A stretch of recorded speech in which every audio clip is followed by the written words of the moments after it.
On a day like today, Oklahoma and their fans have never experienced it. Couple Sugar Bowls these proud programs have played against each other. Just the third game in the series of two blue bloods of the sport, and it comes here at one of the venerable cathedrals of Southern college football, Jordan-Hare, as Oklahoma won the toss and they elected to defer. Zach Schmidt is kicking off today. We do have a little bit of a wind, as is noted. You will see on that big grand American flag high above the stadium, it is driving from right to left as the ball just came off the tee. Again, watching the quarterbacks throw in the direction that they're heading right now, there's a lot of wind in their face, so something to watch as the game evolves. Well, last week, Jordan, Peyton Thorne had to come off the bench to replace Hank Brown in the second half.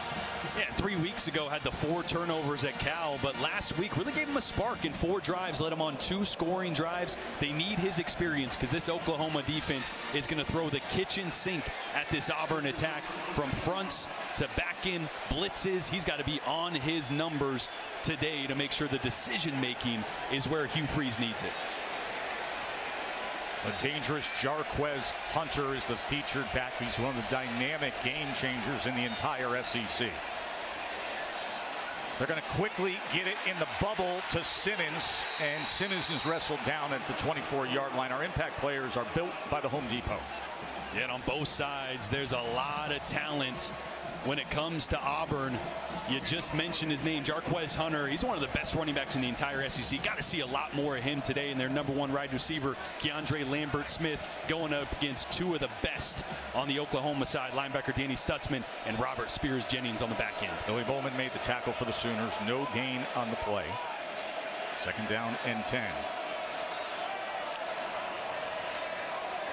Here's Hunter, and he is tackled for a loss by the great Danny Stutzman.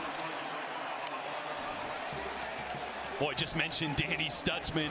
You might want to block him on the first play. He's going to skirt right here, and the right guard just misses him. Right guard thinks he's on the guy to his right, should have stepped up, and that's a big negative play. Third down and 12. Thorne drives it off the hands of Cam Coleman, the true freshman who was the #1 wide receiver recruit in the country a year ago. And a great read there by Peyton Thorne, just a curl flat.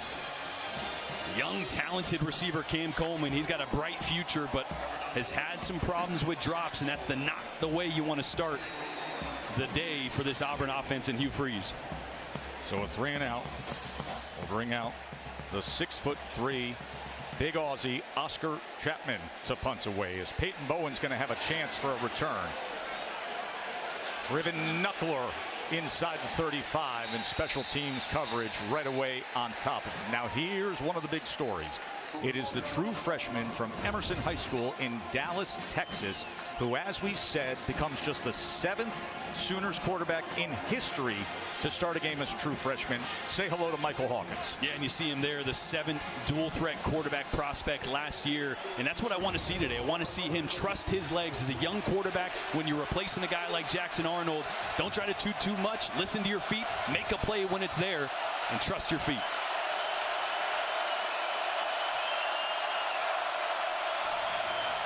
Hawkins going to give him an easy pitch and catch to get the day started, and it's Brennan Thompson who explodes upfield for a first down. Boy, that's great to see. I spoke with offensive coordinator Seth Luttrell on the field before the game, and he mentioned, get the ball out early, get my quarterback in rhythm, a lot of screens early as well.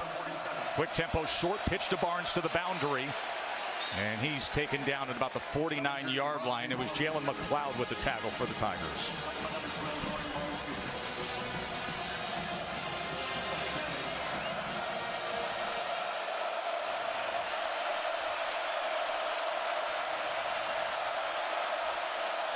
Second and 8. Barnes again as he crosses midfield. It'll be third down from there for the true freshman quarterback Hawkins. That first real test here on 3rd and medium. This Auburn defense blitzes at an extremely high rate. Tennessee brought a lot of pressure last week against the young quarterback. I expect Auburn to do the same.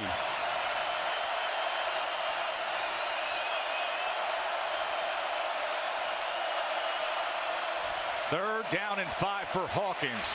Here are the legs where he's so dangerous.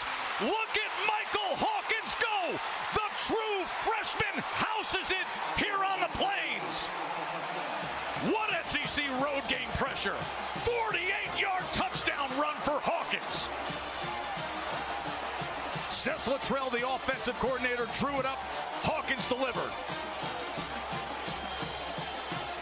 How about that for your first drive as a true freshman on the road in a hostile environment? What'd I say? Trust your legs, right? I'd say you did it. And if you got those legs, you can trust them all day long. You cannot ask for a better start as Zach Schmidt adds the extra point. Jordan, explosive speed by the dynamic young Hawkins. And here's what I love. They're going to bring pressure, and it's going to be an ET stunt here. And as those guys cross, watch the hole open up right here. Trust your legs. Just step up into it, then take off. Great decision by Michael Hawkins to not force a throw to the flat and to take off the true freshman on the biggest stage of his life out to a hot start. Jordan, Brent Venables said to us the other day, Mike Hawkins is confident. He's loose in the right way. Was he ever loose on that touchdown run? I mean, we knew he was quick. The breakaway speed that he displayed to just separate from that Auburn secondary, that was special. Katie George, what say you? Well, guys, Mike Hawkins found out he was starting this week when he got to practice on Monday. Brent Venables did not make a big team announcement or have a one-on-one meeting with Hawkins. He walked on the field, they said, you're starting, and it was business as usual.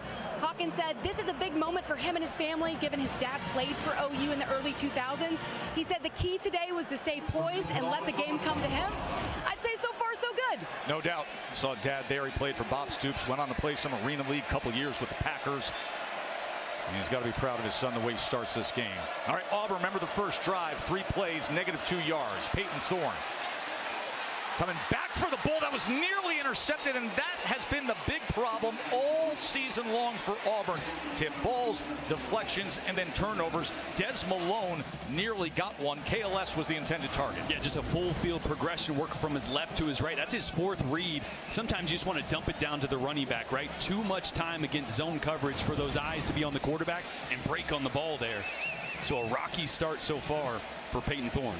Hugh Freeze making a decision to go with Thorne over Hank Brown, who was last week's starter against Arkansas, but threw 3 interceptions in the first half.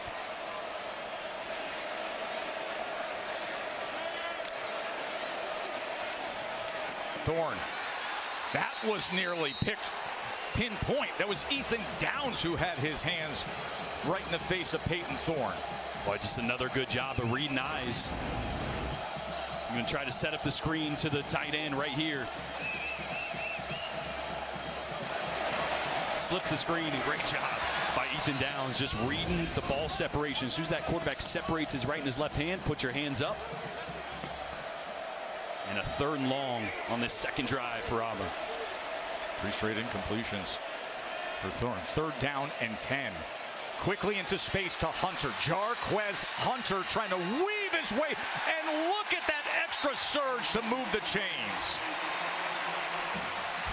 You just got to feed this guy. Right? When we talked to Derek Nix, the offensive coordinator and running back coach, about Jarquez Hunter, just 12 carries last week. He's like, we got to double that. So not just doubling his carries, but also getting him involved in the screen game. 7.1 yards per rush there, 5th in the SEC. Good things happen when you give him the ball in space. 15-yard reception for Jarquez Hunter. He's been the every game starter since his true freshman season.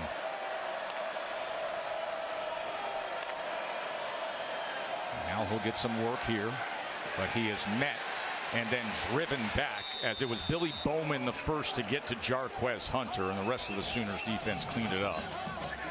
Billy Bowman is special. His ability to go from the back end at free safety or strong safety, wherever he's at, and get to the line of scrimmage in the nick of time, right? He met the running back there at the line of scrimmage from 10, 12 yards deep.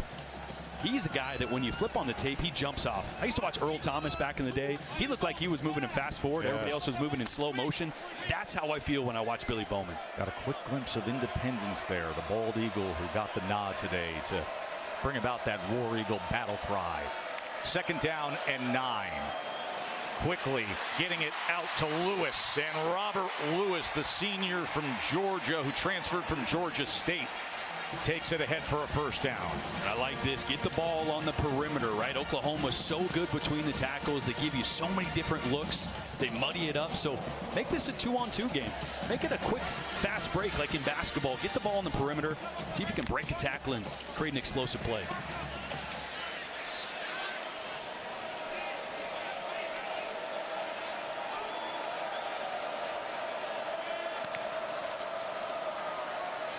Fakes the flea flicker, and then Hunter goes ahead. Faking the flea flicker and then finding that hole and going straight ahead for another Auburn first down. Watch the effect it has on Billy Bowman. You're going to see him right in the hole that opens up. As Hunter fakes this, he backs up 2 steps, and that gives Jarquez Hunter 2 more yards of separation and then get downhill. Nice little wrinkle there from Hugh Freeze. Hugh Freeze, of course, for years and years, one of the most creative offensive minds in the game.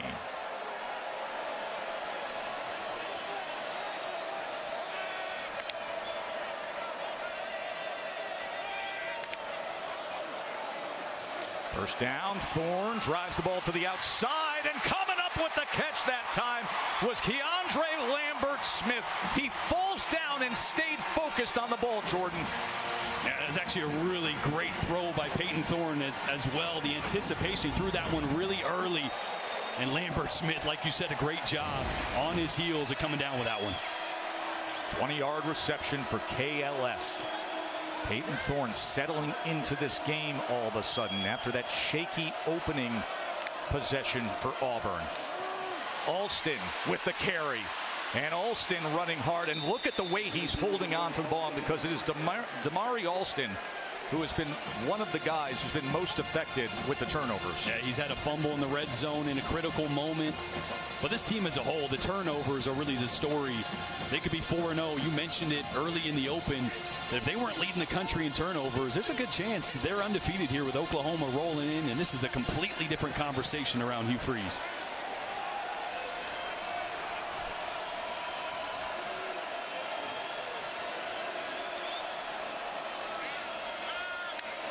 Second and 7.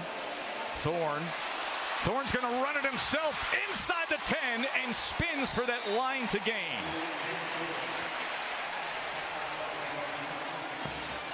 And this is what I want to see more from Peyton Thorne. When you go through his interceptions on tape, it's not really that he's making a terrible read or throwing it right to a defender. He's trying too hard to make a play.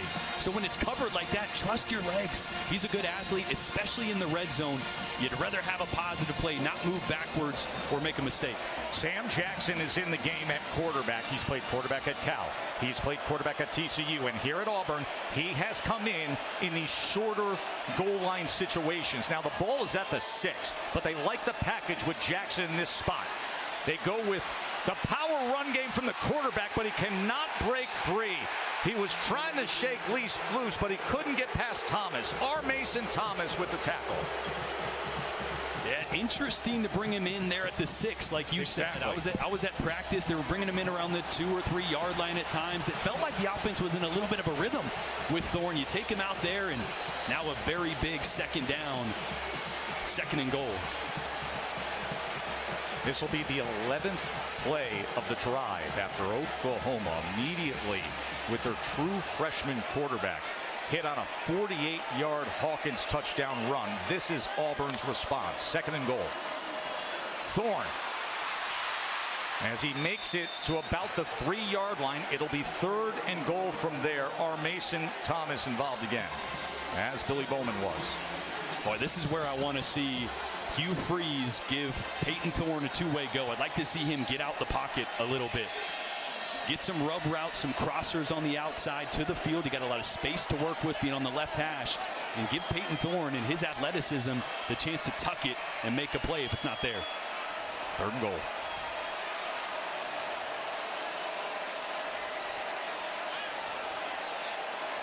Top receiver, KLS, is at the bottom of your screen.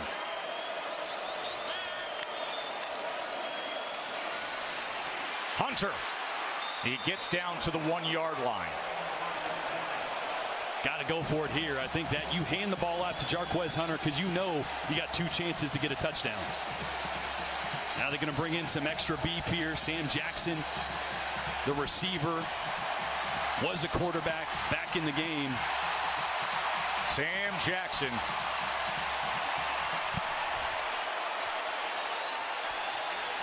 Caleb Burton is actually lining up at quarterback.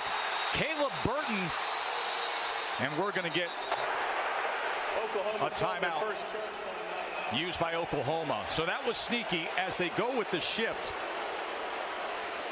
And all of a sudden we saw Burton in the backfield. And it will be 4th and goal when we come back to Auburn, Alabama. 2017 Sugar Bowl the last time. Baker Mayfield went for nearly 300 yards. G.D. Westbrook came up big in that Sooners win. We got a 4th and goal. Sam Jackson is in at quarterback. He has 7 touchdowns in his college football career that now spans 3 different schools.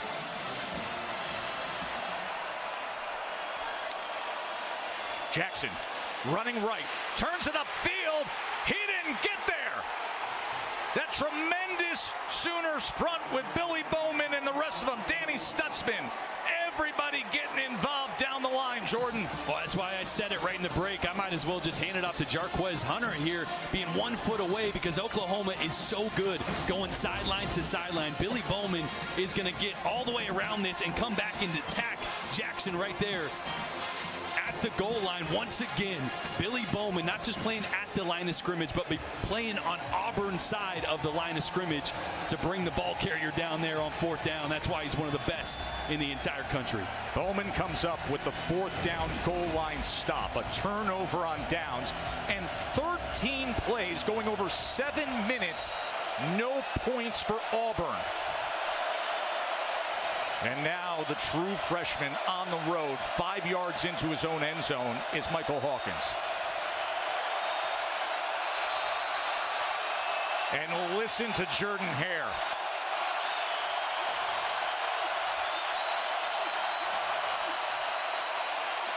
Barnes, couple yards of breathing room. Boy, how about that for your 2nd drive as a true freshman, being backed up, standing in your own end zone, making checks at the line of scrimmage. That's where the helmet communication goes so far for a young quarterback. Seth Luttrell can get in his ear and say, hey, slide the protection here. You're safe on this side. Hand it off. Can walk him through a tough spot that he's in right here. Our coach-to-player communication now. The green dot you see on the back of the helmet, that's new to college football this year.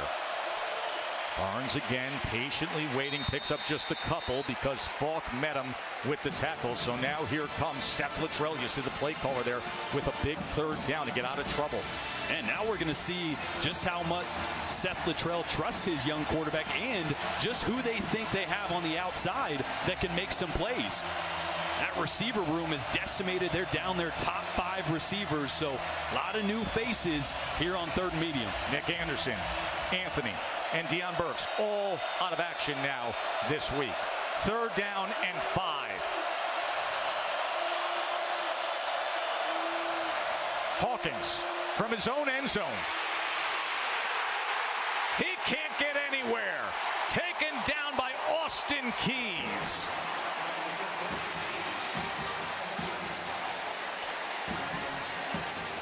This is a great job from the pass rush on both sides, not being selfish, but rushing and closing in, rushing and closing in. You don't want to run by an athletic quarterback like Michael Hawkins Jr. He'll hurt you just like he did last drive, but constrict the pocket and take away those rush lanes. Great job by this Auburn front. And now Luke Elzinga, just a yard from that back line of the end zone. As they will not come after him, they set up for the return for Keontae Scott. It's outside the numbers and driven back. That is exactly what you want to do as a punter from your own end zone. Well done by Luke Elzinga. So Auburn came up empty after a 13-play drive. What can they offer up when we return to the SEC on ABC? Alabama's kind of used to having Georgia's number. Let's see if Kalen DeBoer can fit right in to the shoes that Nick Saban vacated. Here's Peyton Thorne, gets the nod for Auburn tonight as he slithers his way ahead. You know, all week long, everybody was looking at the weather map, right? Hurricane is coming, the deep south with all the football. And then you get the 7-10 split among these games and back there at Athens. There's a hurricane. Just right down the pipe. That star just to the left is where we are here on the plains. The further star is Tuscaloosa, and you see Athens there, but went right in between. Nice little draw. It was. Just straight through the uprights. I mean, in the last 2 days of weather here at Auburn has been just glorious. We had a sun-kissed morning on SEC Nation as the sun was rising for the pregame show there. And the flag comes in. False start, offense number 13. 5-yard penalty, remains second down. Rivaldo Fairweather, who's the senior. And this was a big issue at practice on Thursday when I was there. Auburn really wanting to go to that double cadence where they clap, look at the defense, maybe adjust the play. There was probably 10 false starts in their jog through period, so really struggling with that as a whole. They got to get that corrected. Of course, our thoughts with so many who were affected by the hurricane, the torrential downpours and nearly 15 inches of rain in Georgia, but we're so blessed that here in Alabama and to those to the east, they were saved. Here's Thorne on second down. It was thrown to the outside. He was looking for Camden Brown. Well, a little miscommunication on the outside. I think Peyton Thorne signaled to Camden Brown man-to-man coverage, and he's saying, turn and look at me, right? Settle down a little bit. Had off coverage, free access there. Thinking Brown would just settle instead of run towards the field there, towards the space on the slant route. So Peyton Thorne facing a 3rd and 12. He was benched after the loss to Cal. 4 interceptions in that game.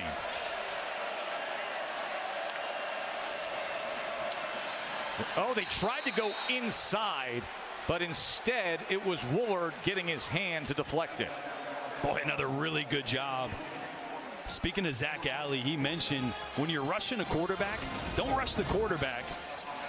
Rush with your man, especially on those screen plays. If he's going to start to vacate, don't just run to a quarterback and let him go right by you. Move with him. Did it there. And the second time, a little screen was snuffed out and knocked down. And the second time, a 3 and out for Auburn. Oscar Chapman on to punt. Flag is down. And as the ball is driven into the end zone, we will check on the flag.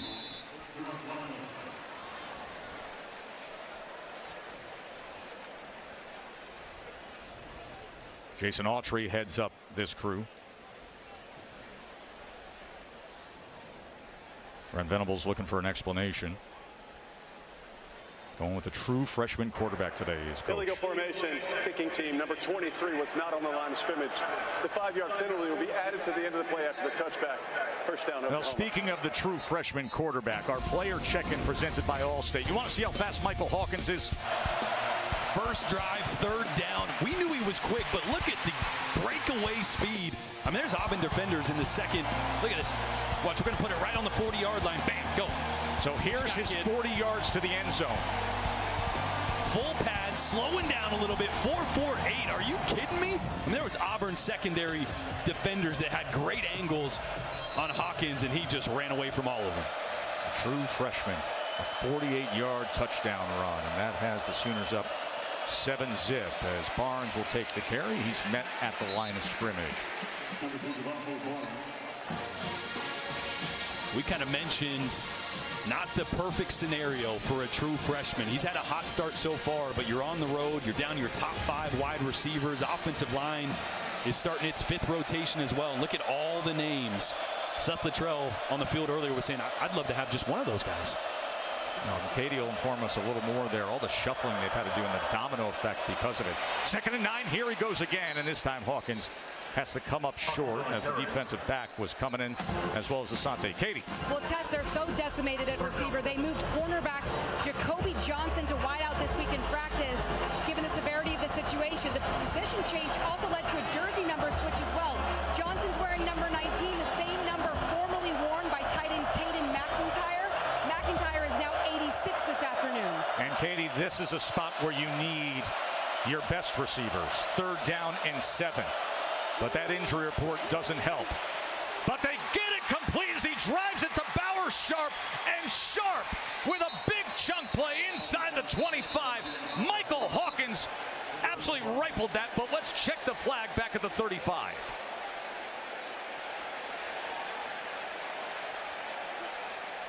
"47-yard reception for now." Pass interference, offense number 87. The penalty is 15 yards from the previous spot. Correction, half the distance from the previous spot. Repeat, third down. That's the other tight end, Jake Roberts, who was flagged. Yeah, you're going to see Jake Roberts trying to do a little bit of rub route. Gets too much. You're going to see right here he's trying to set a little pick for the slant route. And you got to at least look like you're trying to avoid the defender. That time there really got a piece of him, which opened up that angle, or excuse me, opened up the field in the middle there for Bauer Sharp. And now it's 3rd down and 21. And that means 88,043 faithful are ready to roar for their defense.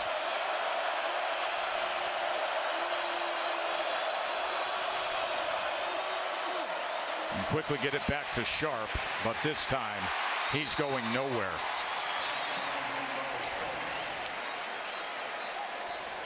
Well, just a massive penalty on that 3rd down, and you're going to look back at that on film and watch it and go, you probably didn't even have to make contact there. You had leverage. The slant would have been there anyways, so just an unfortunate pass interference on Roberts. As we come to the end of a first quarter, highlighted by the true freshman Michael Hawkins' 48-yard touchdown run. Oklahoma's first visit to Auburn, and they're up a touchdown. The SEC on ABC, presented by Burger King, returns after this message and a word from our ABC stations.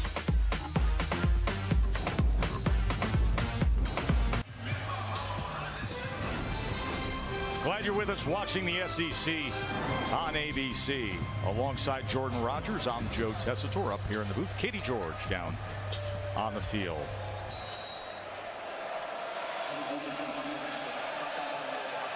Luke Olzinga to punt away for Oklahoma. A couple of return men back deep for Auburn as it's driven out of bounds, and that is where Auburn will take over, and that means we get to see Peyton Thorne, who has a great backstory in terms of family legacy. Grandfather was a D3 coach. His dad an offensive coordinator. He started his career at Michigan State and was very successful there. Was a team captain. Came down here to Auburn, won the starting job 6-6, but then choppy waters this year, Jordan. Yeah, didn't have a ton of talent around him last year. This year, there's a lot of young talent around him. Just a little inconsistent. I think he's trying to make too many plays at times when he can just let his playmakers, and especially his running back, work for him. Had a good long drive earlier today, but the difference in this game was the turnover on downs at the 1-yard line. Play action. Thorne gets it complete in stride to Coleman. Cam Coleman, he's going to be a superstar in years to come. Well, I love this. Normally the X receiver out wide by himself. This time, tuck him in the slot. Get a matchup here on a nickel back. He's a big body. Man coverage, little crossing route. It's a great design by Hugh Freeze for the young 5-star, formerly the number one receiver in the country last year. Been dealing with a shoulder injury this year, but you can see the talent. 34-yard reception. Speed option. Keeps it himself as Thorne goes ahead. I just keep waiting for him on first down just to turn and give it to Jarquez Hunter. Yes. You know what I mean? Couple pass plays on first down. Obviously that last one to Cam Coleman, great play call, little play action, but man, get 27 going downhill. Good things happen. A guy who was second team All-SEC a year ago. Perhaps an opportunity here on 2nd and 6.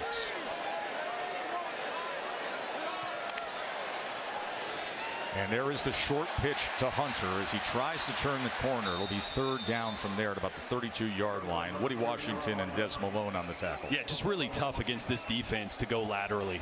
All right, they're so fast, the team speed. Woody Washington making a great play there after getting beat by Cam Coleman a couple plays ago. If you're running the football against this Oklahoma defense, it's got to be vertical. You got to get north and south as quick as possible. They're too fast. Too many guys that are just erasers on that side of the ball. 3rd down and 3. for Peyton Thorne and the Tigers offense.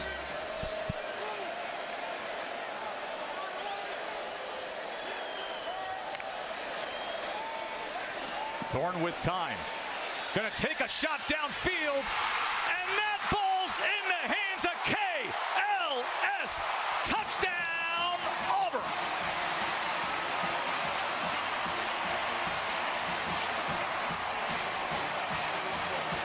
Boy, their best receiver, Keandre Lambert-Smith, working on Des Malone. Heck of a throw. Actually, a little pump fake by Peyton Thorne, was able to recover and deliver a strike. And that's really been probably the weakest part of Peyton Thorne's game. Throw the interceptions out the window for a second. They haven't been able to push the ball downfield with a ton of effectiveness. A big one there when they needed it. After that long drive where they came up empty, Towns Magoo gets the extra point. It was more quick strike this time. 4 plays, 72 yards, and the 31-yard beauty ball to Keandre Lambert-Smith. And we got a tie game here at Auburn.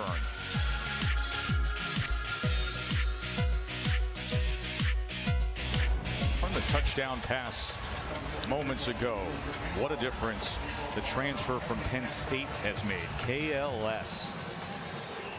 Last week against Arkansas, had 156 yards and 2 touchdowns, and here the big strike. Yeah, not just the go-to receiver, but he's brought a lot of leadership to that young, talented wide receiver room, which anytime your quarterback is struggling as well, you need a voice in that room to kind of steady the ship, and he's done a great job of that. By the way, he's Cam Chancellor's nephew, the former Seahawks legend. He was pretty good. Katie. Yeah, Tess, Brent Venables has spent some time with both OU quarterbacks today on the sidelines. There's no doubt Jackson Arnold is frustrated, but I'm told he's handled this week with class. As much as he wants to be out there helping his team, he understands the situation. Brent Venables said 2 things can be true. Against Tennessee, he was squeezing the ball, forcing things, and he also wasn't getting a ton of help from his teammates. But he's also been told it's a long season. How you handle this situation will be a defining moment in your career. So far, I've heard he's done a really nice job this week helping Mike Hawkins get prepared for this game. Jordan, I turned to you on the Jackson Arnold thing earlier this week. I said, what's the deal? You said, listen, indecisive. He was seeing ghosts against Tennessee. Yeah. And he, like Katie said, wasn't helping him out around him, but they just needed a change, and so far it's been good with Michael Hawkins Jr. And here is the guy who is that change as he quickly gets it out, and Hawkins to Thompson, and Thompson again with yards after the catch. First down, Sooners. And Jackson, watching him on the sideline, he's engaged in every conversation when Brent Venables and the quarterbacks are over there watching the iPad and going over the last drive. He's leaning in all over it, helmet on, listening to the play calls right now. Still a really talented kid with a lot of good football ahead of him. Thompson went for 15 yards.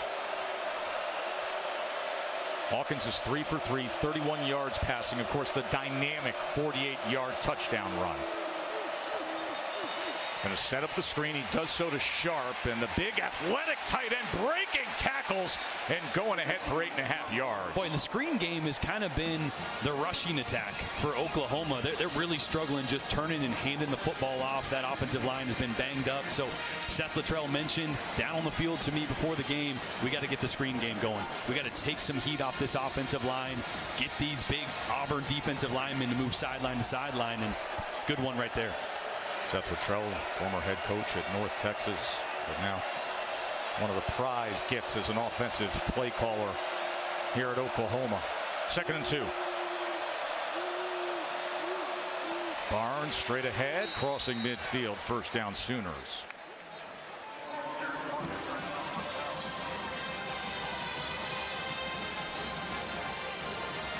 We are noticing a lot more just handoff screens, not many RPOs, something Brent Venables said he wanted to see less of from this offense.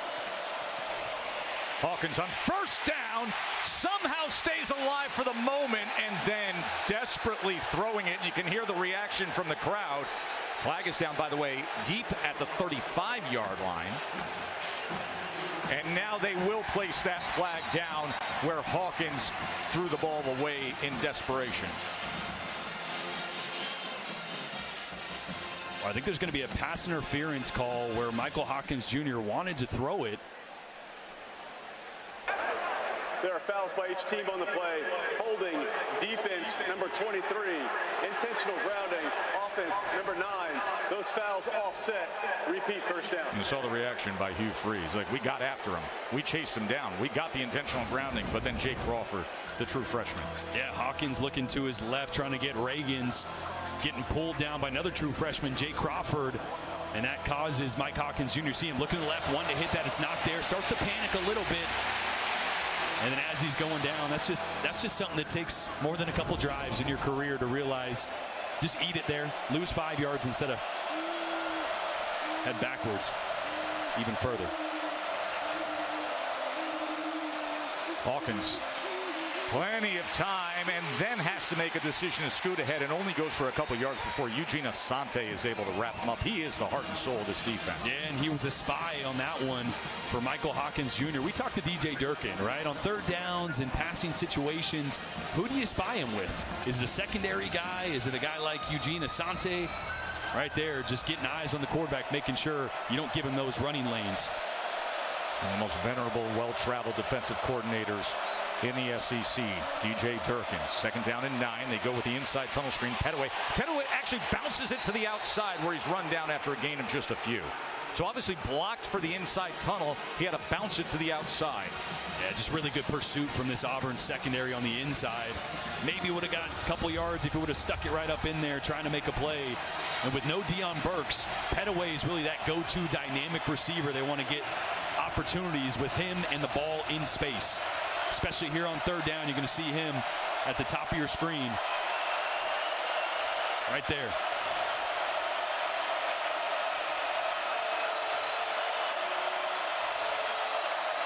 Third down and 7. The slant is incomplete. He was looking for Jake Roberts, and the defense gets the stop. Caleb Harris there defensively. That's just a really good job by Harris, trying to squeeze in a slant route to Roberts. Ball is accurate. It's on time. The defense is just better, getting the right hand in there and breaking it up. Great timing there. So many times you see that DB go a little early or get an arm or snag something. That time right on the money for the pass breakup.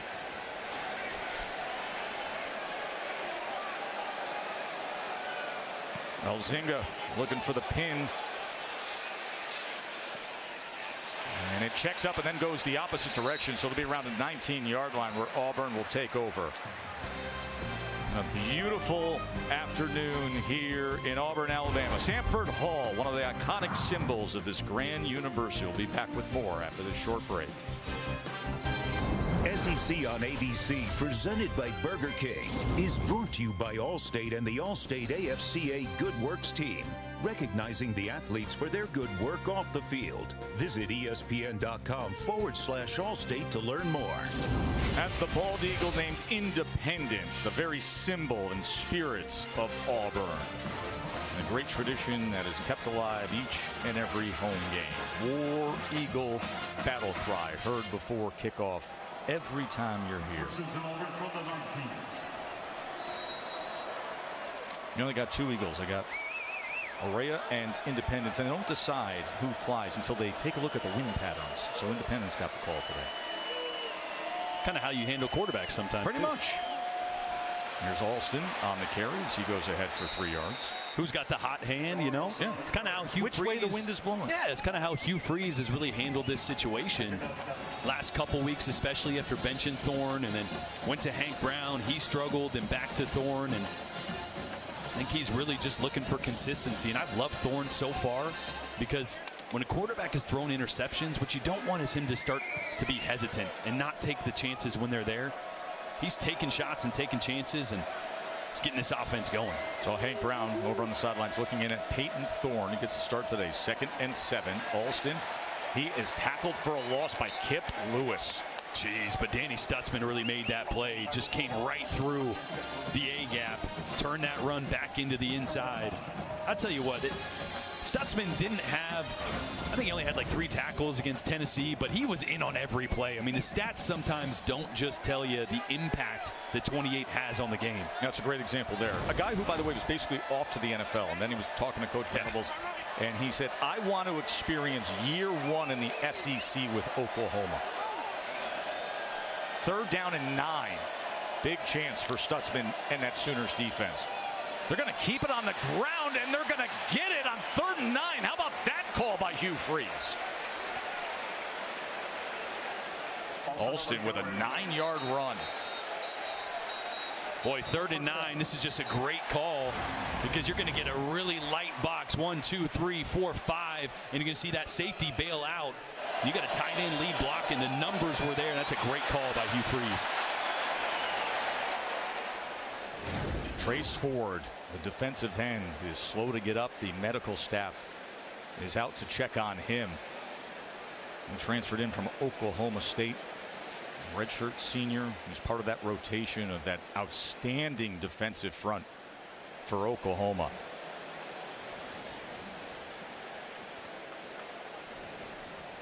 Of course, the big story here at Auburn, we talked about the quarterback situation, but the turnovers, especially after last week and the loss to Arkansas, as 4 interceptions were thrown by the Auburn quarterbacks. This is what Hugh Freeze had to say this week. I know that there's people open, and I know that we're running the football, and we got to find a guy that won't throw it to the other team, and we got to find running backs that hold on to it. I love the honesty.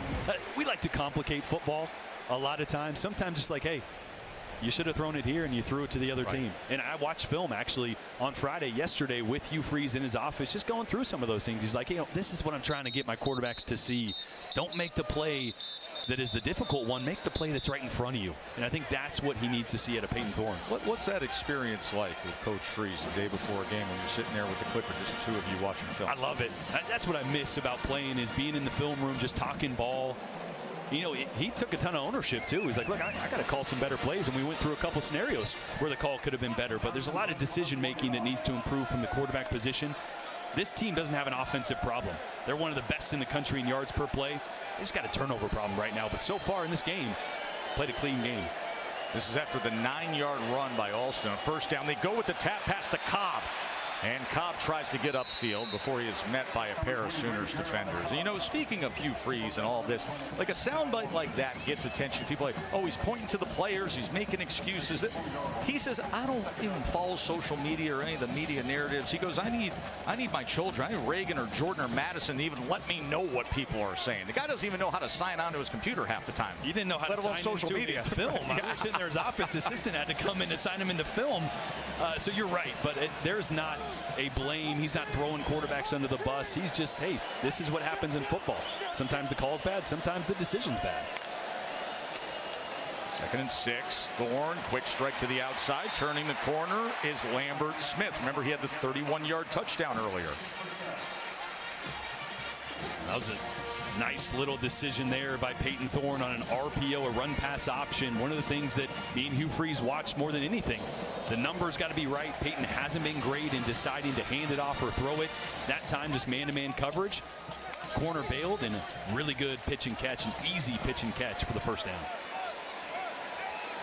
See Danny Stutzman and Ethan Downs and that front for Oklahoma looking to contain Auburn here before halftime. 6.5 minutes to go before we get to Kevin and Booger, in a wild day already in the SEC. They'll get you up to speed on what happened with Kentucky and Ole Miss. Alston, good chunk play for Auburn past midfield.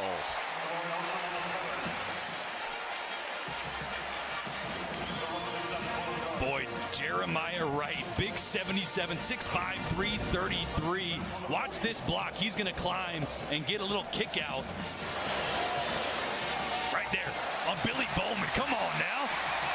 That is a great job, because that's not the guy he's supposed to block. He's supposed to work upfield. A great job of having vision from the big man and getting the key block.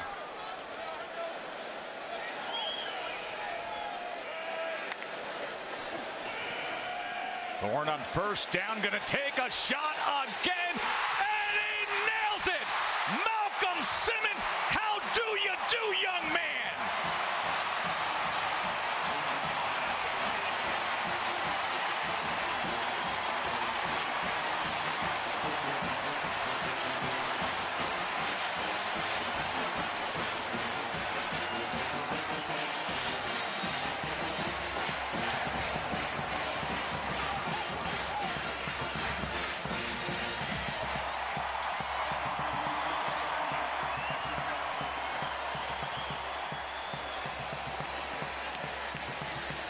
A 48-yard strike from Peyton Thorne to the fast Malcolm Simmons.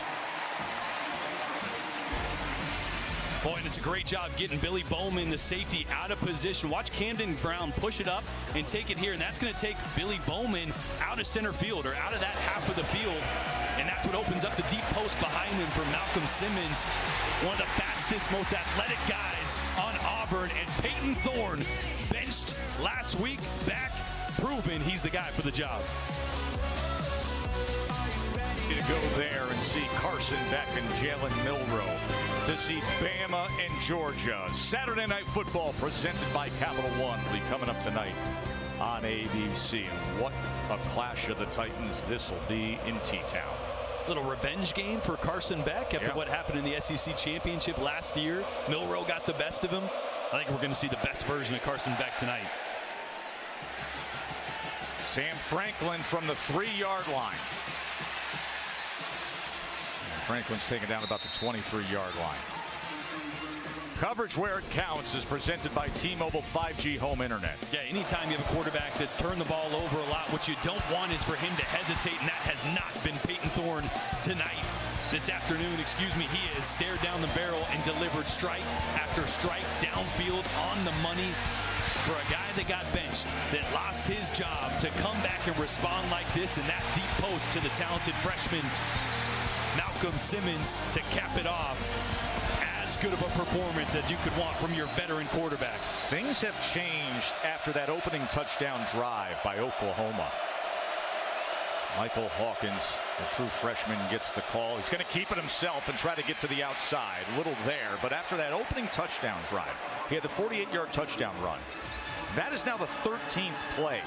They only have 27 yards since that point, and they're 0 for 3 on third down. Yeah, the field is condensing. Oklahoma as a whole has not been able to stretch the field vertically with all the injuries at wide receiver. So look how close to the line of scrimmage all these Auburn safeties and corners are playing. They're not respecting the deep passing game, and they're selling out for the run and the perimeter screens. That was the tough part for a true freshman, checking at the line in a road game in this league. Barnes on 2nd and 8 as Barnes spins to the 30-yard line. It'll be third down from there.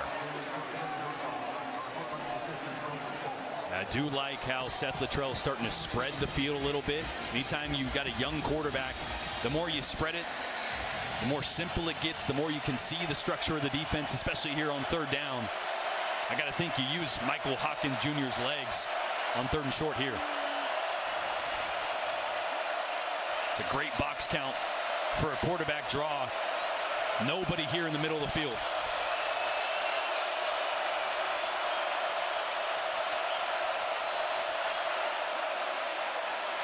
Third and 3. Can he do it with his legs? Directing traffic. Cannot turn the corner at all. Coming up with the stop was DeMarcus Riddick, the true freshman from Clanton, Alabama. Boy, and just great coverage on the back end by Auburn. And I mentioned that green grass in the middle of the field. Well, the linebackers dropped off and they spied Hawkins Jr. to make sure. See that? They're going to pop out here and then spy the young quarterback to make sure he can't pick up a cheap gain on 3rd and short. And just great coverage across the board. Again, that's going to be a storyline. Oklahoma down receivers, trying to find somebody that can separate. Luke Elzinga punted 7 times against Tennessee last week. This is 4th already today. Scott on the return from the 23. He goes straight upfield on a good decision as he makes it out to the 32-yard line. Let's look at the Taco Bell Live Mas section, one of the great student sections in all of college football. And all season long, student sections across the great country are competing to be the Taco Bell Live Mas student section of the year. You can download the Taco Bell app to learn more. They've been getting after it. Student section was over at SEC Nation earlier this morning, making some noise. Were roaring behind you and Laura and Paul and Tim. That was a scene at SEC Nation.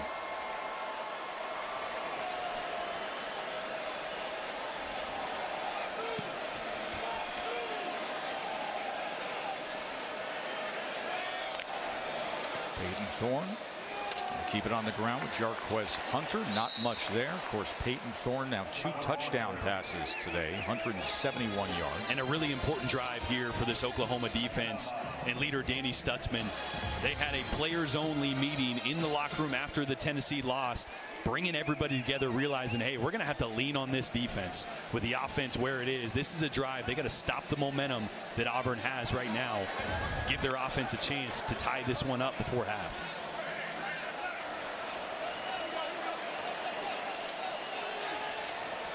There's Stutzman opposite Peyton Thorne.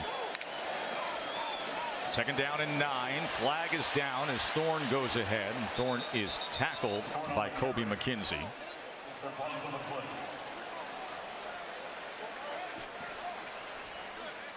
Offside. Defense number 56. 5-yard penalty. Repeat the down. Grayson Holton, the junior defensive tackle, was flagged there. And again, that's that double clap, right? Trying to get a picture from the defense, change the play if you need to. That time got him to jump.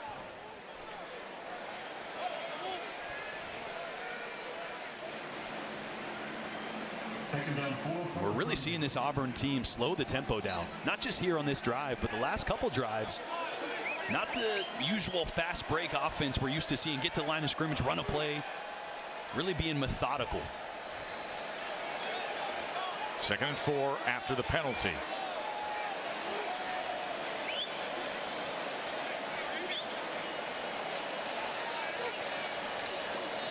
Fakes the short pitch. Thorne looking for a block from his receiver, and in doing so, he should have the line to gain. Well trafficked by Peyton Thorne. And I love the decision. Had a crossing route that was mirroring him as he ran to the right. It was double covered. That's a throw that maybe Thorne forces 2 weeks ago, and that's where those turnovers pop up. You're going to see tight end coming across the face there. Danny Stutzman underneath, so don't force it. Don't try to squeeze one on the back shoulder. Use your legs. Pick up a 1st down. That's some growth there from the veteran quarterback. Auburn in control as we have reached the 2-minute timeout. First time Oklahoma's ever been here. Seahawks Lions on ABC. How about the way Sam Darnold is kind of having a resurgence? There's some great locker room footage of the reaction to him as the sun comes out and Peyton Thorne takes it across midfield. Katie. Tess, remember, Hugh Freeze told us just yesterday Auburn got crushed in time of possession against Arkansas last week.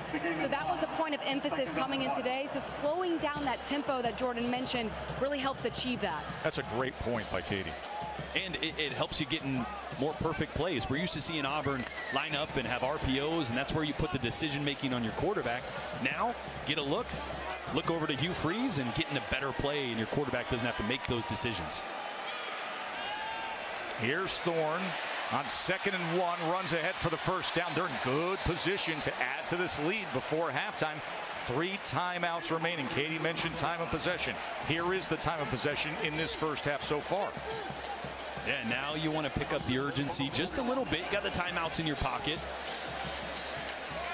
He was 1 of 4 for no yards to start the game. 8 of 10, 171 since, and add to it as KLS spins for a 1st down, and Auburn is in business with 64 seconds remaining until we get it to Kevin and Booger. And he's just playing with so much confidence. He looks like a completely different quarterback. The ball's coming out of his hands clean. He's not hesitating on these decisions. That's a great job letting that ball go early, anticipating that your receiver's going to turn on that hitch route, and he did. And maybe a chance for Towns Magoo for a field goal attempt. So Thorne, the last 3 plays, a 9-yard run, an 8-yard run, and that 11-yard pass reception at KLS.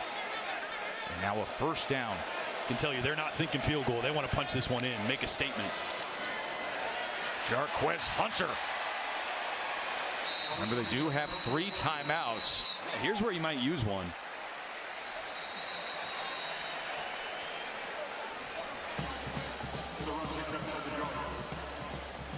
And with the timeout, let's check in with Kevin in the studio. Best State Farm halftime report minutes away. Booger McFarland, Kevin Nagani here. We're going to get you ready for that prime time showdown in Tuscaloosa as Alabama hosts Georgia later on tonight on ABC. Meanwhile, a stunner in Oxford, number 6 Ole Miss goes down. The Kentucky highlights coming your way. What are you seeing right now on the game control with Auburn keep away from Oklahoma's offense? Yeah, Auburn's doing a really good job of running the football. And if you're the Oklahoma offense, what are you going to do? You make the change from Jackson Arnold to Michael Hawkins. You see the explosive run. But what else is there? They got to get more than the quarterback run in this game. Time of possession, the key. You guys discussed that. We will see you at the half. Back to you, Tess. Looking forward to it, Kev. And Book, by the way, that Kentucky defense today holding Jackson Dart to just 1 touchdown pass. And a couple weeks ago, holding Georgia to just 13 points, even though they lost that one by 1. Kentucky's the real deal on defense. Coach Brad White. 2nd and 3 after the timeout. Thorne, ball comes loose. And diving ahead and jumping on it, Auburn's able to recover as Thorne was quick to get to that. Boy, that was Trace Ford. Trace Ford, such a great get off coming on the speed rush on the outside to Thorne's right.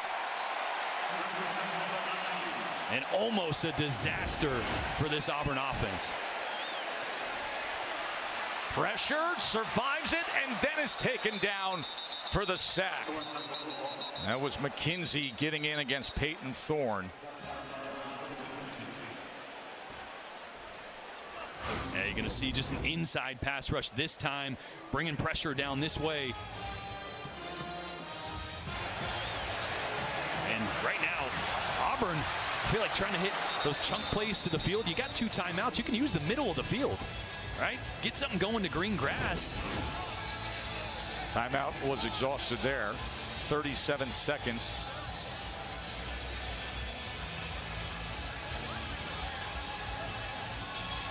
We're actually getting a replay review here momentarily.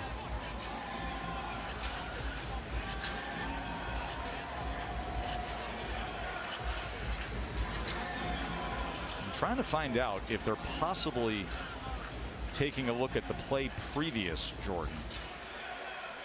Yeah, that ball gets knocked out of Peyton Thorne's hand. Well, I guess it was the set. Did a ball come out on that one? That was Auburn's 2nd timeout, 30 seconds in length. Oh. It's 2nd down. That's it. Clean and simple. Okay. Just the 2nd timeout is used. So it's going to be 2nd and 16. 37 seconds remain.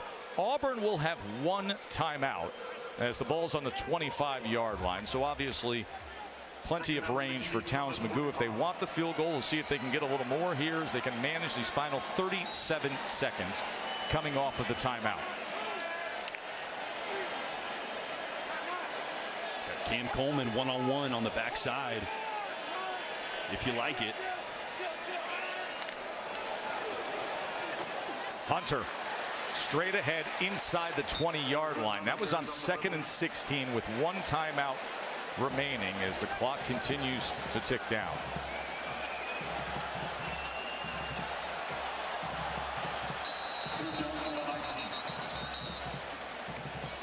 And now a timeout will be used here.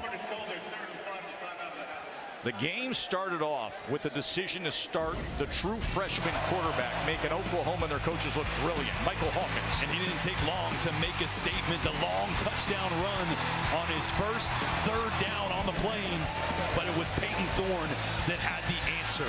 And this Auburn offense has really answered every time they've had the ball here in the 2nd quarter. Thorne has been fantastic, finding Malcolm Simmons, the true freshman, for the long touchdown.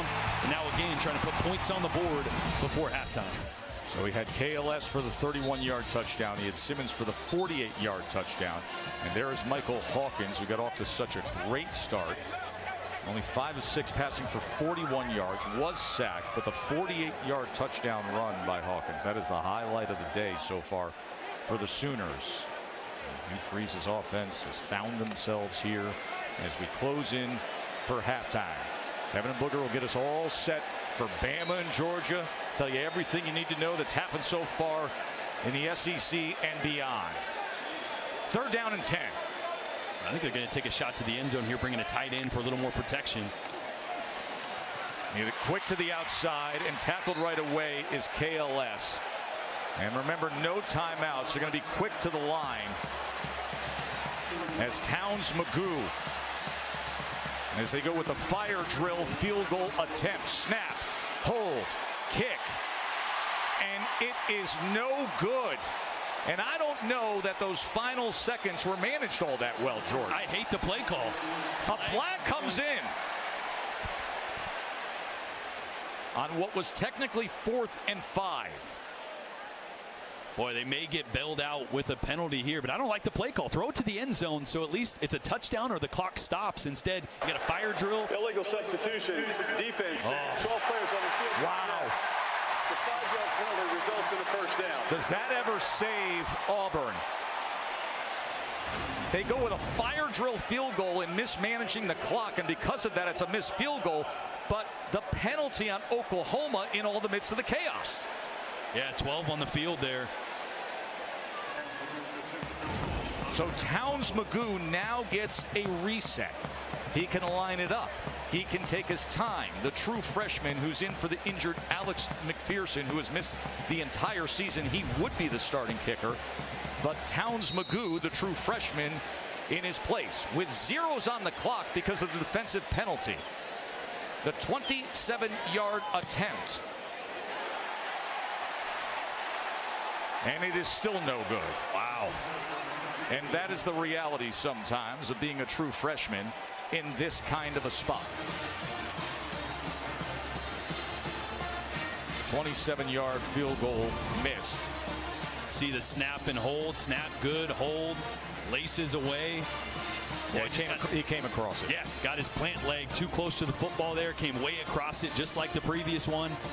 But again, back to the play call at the end. I don't like throwing a hitch route on man coverage. No. Take a shot, jump ball. It's either a touchdown or at least the clock stops, and then you can trot your freshman out there and he can have time to think about it. Katie's with Coach Venables. Thanks, Tess. Coach Venables, you were able to get the stop there. How would you assess the defense's play so far?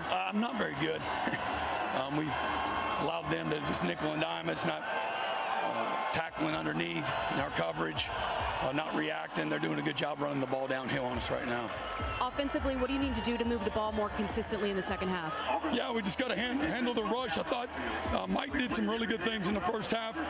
You know, Auburn's been able to sit on the ball, and so we haven't had many opportunities to get in a really good rhythm.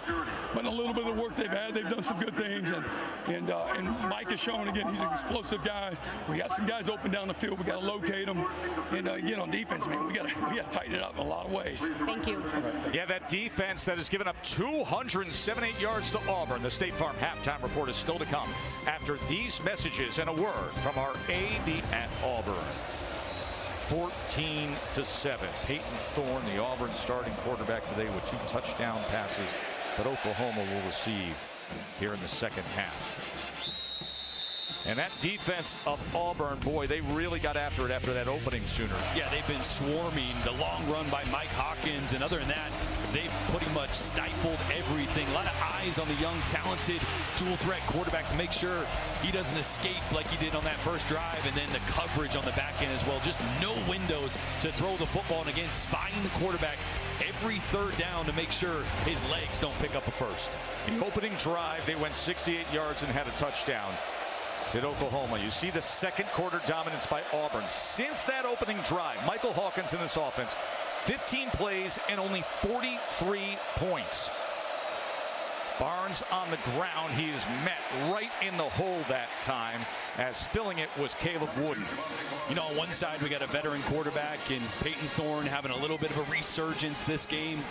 On this side for Oklahoma, you got a true freshman quarterback that's realizing after that first drive, it's not all sunshine and rainbows in the SEC. It gets difficult, and you got to be able to make plays when they're there, but this defense has really taken away every opportunity so far. We mentioned it, Jordan. Just the 7th Oklahoma quarterback in their great history to start as a true freshman is Hawkins today. 2nd and 8. He's going to show off the arm, but it's too far beyond Brennan Thompson. Wow, first time we've really seen Oklahoma and Michael Hawkins Jr. stretch the field vertically, and he had him there. That's one thing you learn as a quarterback is just leave it on the field.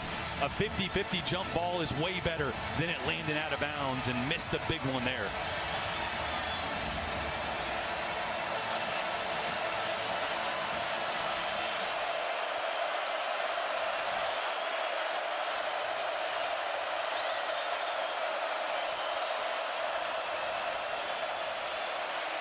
3rd and 8. Hawkins scrambling, extending, now tucking, looking to run.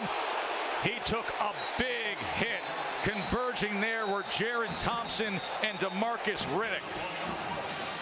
Boy, and again, great coverage on the left side, trying to work a man concept. DB's had it plastered, so Michael Hawkins is going to take off with his legs. And flag is down at the 40-yard line. I said swarming earlier. Auburn has been all over Hawkins Jr. since that first long run, and a big hit right here. Holding defense number 0. The 10-yard penalty is added to the end of the run and includes an automatic first down. That's Keontae Scott, the cornerback. Well, I said plastered, right, about the coverage. Maybe a little too well. Yeah, plastered. They came with a flag.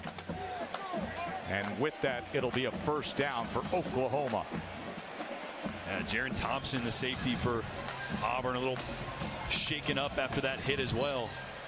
It's another thing you'll learn as a young quarterback, man. You got to save your body when you can. Get down if you're able to. Quick to the outside. Hawkins incomplete. Couldn't connect with Petaway.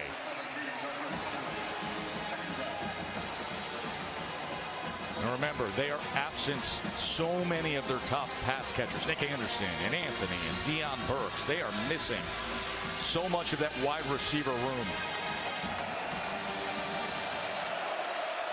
2nd down and 10.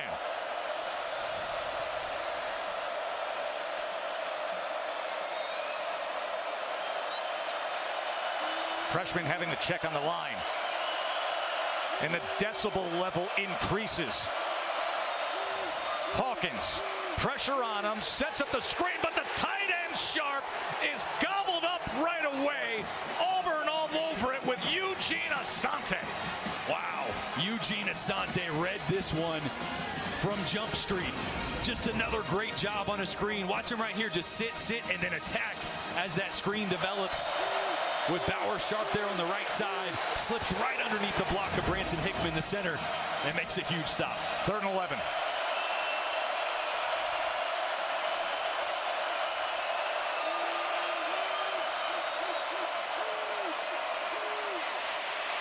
Hawkins retreating and has to throw it away. The initial pressure came from McLeod. Boy, as well as Riddick. When you watch this develop, there's just nowhere to throw the football. This Auburn team under defensive coordinator DJ Durkin playing a ton more man coverage, and watch these receivers trying to work, trying to find an opening, but just where are you going to go? Where are you going to go? Great coverage across the board forces the young quarterback to scramble out of the pocket once again. There's DJ Durkin. He's always got his son Luke by his side in these home games here in Auburn. What a great ones through the years coaching defense in the league. Zinga on to punt again for the 5th time. Scott at the 12. He fields it in traffic and has a good return out to the 23. Katie. Yeah, Tess, I spoke with Hugh Freeze coming out at half, and I asked him, what do you like about Peyton Thorne's play so far? And he said, it's going to sound simple, but he's taking care of the football. He said he's not forcing the issue. He's playing clean, no turnovers thus far. He said what's unfortunate is the score could be 24-7 if they're able to punch it in on the goal line and they don't miss that field goal just before half. He said we are still very much in a battle here. That's part of the red zone, right? Finishing those drives. I think it's one thing Hugh Freeze mentioned when we talked to him yesterday. We don't have a problem moving the football. We have a turnover problem and then not finishing drives in the red zone when we get the opportunity. Just before, flag, by the way, at the end of that punt. Just before halftime, the mismanagement in the final 25-ish seconds with the 2 missed field goal opportunities, and then the 13-play drive. Taking Peyton Thorne off the field, bringing your Wildcat quarterback in and getting stopped on 4th and 1. That was down at the goal line. This will be the worst Auburn starting field position today as the ball is cresting on the 6-yard line.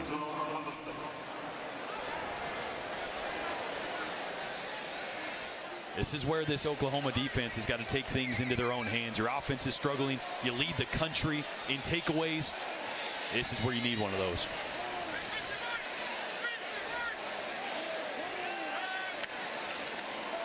Jarquez Hunter revving that engine, lowering the shoulder. And 11.5 yards on a first down, Auburn. Another great block by Jeremiah Wright, the guard. Just a simple little power. He's going to come and kick out. And that's a big boy in Jarquez Hunter on Robert Spears Jr. Low man wins.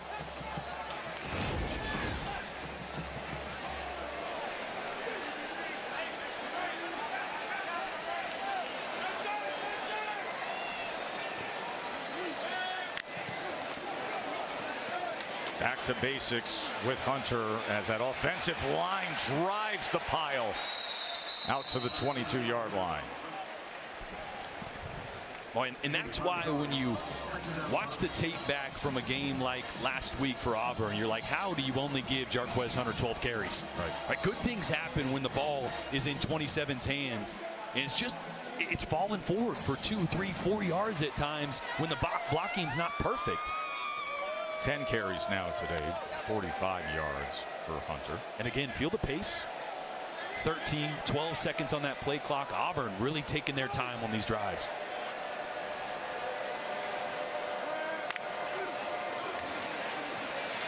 Thorne coming back for the ball was Cam Coleman, the true freshman who one of the biggest recruits in the country, dealing with a shoulder injury, and you're starting to see what he's capable of. And you love to see him catch the ball on a curl route like that, because the very first drive on 3rd down dropped a would-be first down on his first target of the game.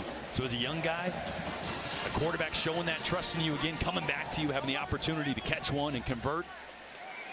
That builds the confidence. These 2 freshman receivers they have, Coleman, and then Simmons had the 48-yard touchdown. Watch out in the coming years on the outside with Auburn.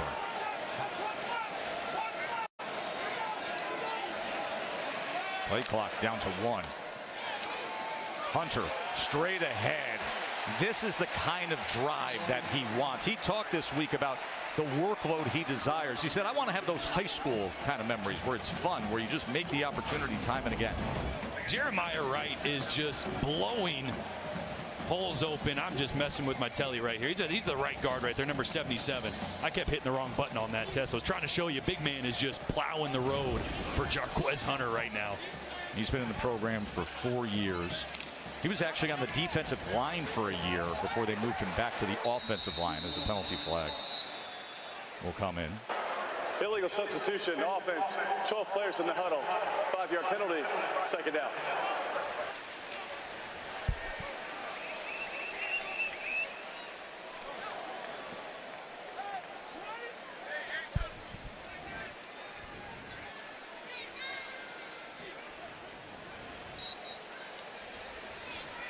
I don't want to say a vanilla look from this Oklahoma defense, but they haven't been forcing the issue a ton, right? These methodical drives, at some point you feel like you got to dial up the pressure, try to force the issue, force one of those turnovers that they're so known for. 2nd and 8. Tackled by Kip Lewis. Alston couldn't find much there. And maybe here on a 3rd and passing situation, that's where you see does Oklahoma decide to bring some pressure here or sit back and play coverage. Danny Stutzman, projected high pick in next year's NFL draft.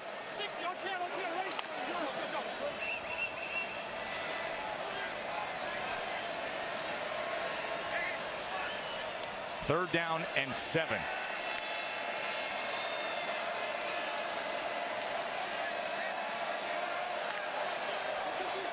Here's Thorne with time. Shot downfield to an open man, but he throws it to the outside of Cam Coleman. If that is laid out to a post, he may house it. Yeah, and that's maybe an adjustment error by Cam Coleman. They're trying to hit a sail route. It's number 14, Robert Lewis, in the slot, and that route by Coleman on the outside here against man coverage, I think sometimes that converts to a go route, and I think that's what Peyton Thorne is thinking, not the post route. Right. You got man just take it off, and you see the frustration with the young receiver on the outside. Just a miscommunication on that one. Yeah, that thing's a 9, and he's housing it. Yep. Great special teams coverage. Flag comes down. See if he got there early that time. And you see Simmons saying, what's wrong? I'm doing my job. Was that a fair catch call that went unnoticed? I think maybe he called a fair catch and it went unnoticed by the unit. Let's see if he gets that hand up. Kick catch There it is. interference, kicking team number 11. The 15-yard penalty will be enforced from the spot of the foul. It'll be first down, Oklahoma. Timeout. Take a break. Oklahoma trailing by a touchdown when we return.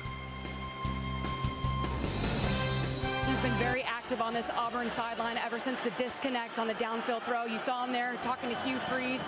He spoke with every position group, but spent a lot of time with the wide receivers trying to work out some things.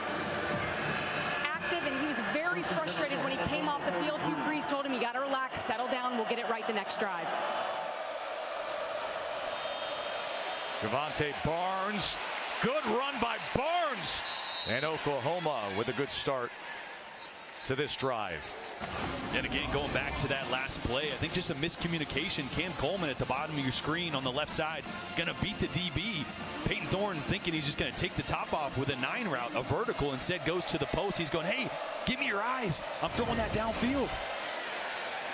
Barnes this time not much there at all as Jason Jones made the tackle. Sometimes that gray area that you have to operate in as a quarterback at this level, when you're a young receiver, it just takes a little bit more to get up to speed and on the same page.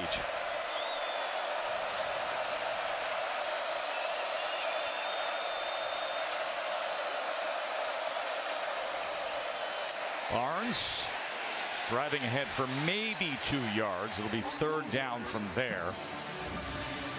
Mausi makes the tackle in the middle of that defense for Auburn, and you know that that section is about to roar for a third down.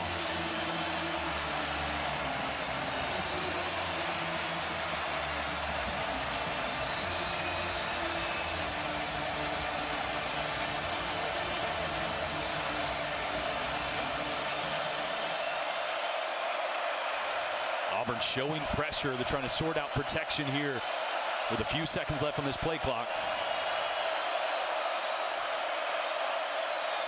The true freshman Hawkins on 3rd and 5. Can he do it with his legs? Extra drive gets it done. First down, Oklahoma. Boy, I love the play call. It looks like pressure. Auburn ends up dropping out of it, but you just run a little quarterback draw. Auburn had 2 guys trying to spy there after popping back out, but both guys had blockers right on them. A great call there by Seth Littrell. And now this is that momentum. This is the confidence that you need as a young quarterback. Get on the plus side of the territory. Make a play with your legs, and now see if you can't get something going through the air.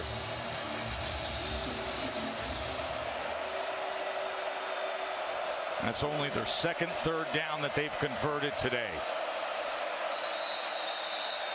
And a timeout is going to be used by Oklahoma. We'll take a short break. Can they continue this march down the field? We find out when we return to the SEC on ABC.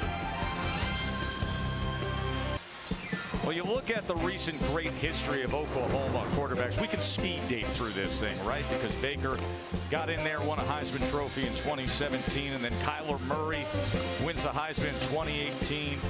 Jalen Hurts, he was right in the mix, a Heisman finalist in 2019. Familiar face, and Dylan Gabriel. Of course, you talk Dylan Gabriel, you got to mention that he eventually goes to Oregon. There's the duck. Get rid of the duck. Why is there a chicken in the background? And now, this year, it was Jackson Arnold who's the 5-star, but now it's Michael Hawkins who's, at least in the first moments today, the current star, and maybe the future, the true freshman.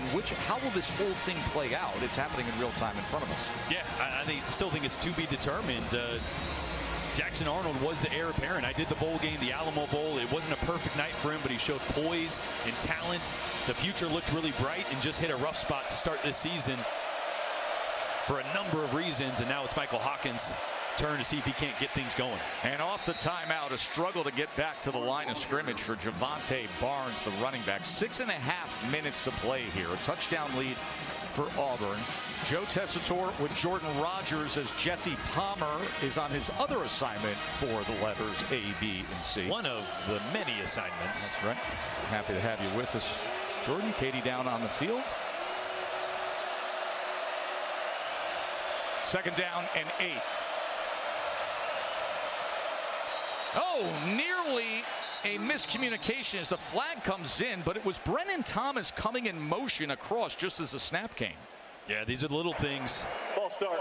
Offense number 2. 5-yard penalty. Remains second down. Michael Hawkins Jr. having some words with his center, Branson Hickman, about timing up this motion.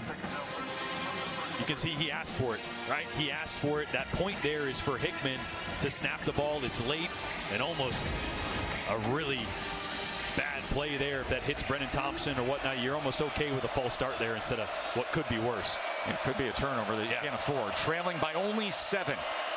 2nd and 13.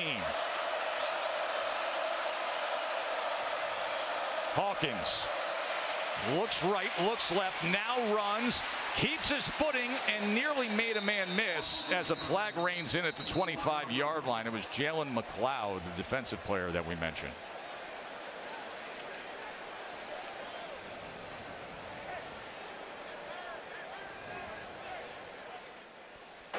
During the run, illegal block in the back. Offense number 17. That's a 10-yard penalty from the spot of the foul. Repeat second down. So receiver Petaway. Yeah, Petaway just trying to help his young quarterback out. And to see him coming to your screen right here on Asante. It was not much. But anytime you stick your hands out to the backside of a defender, they're going to see that. They're going to throw it.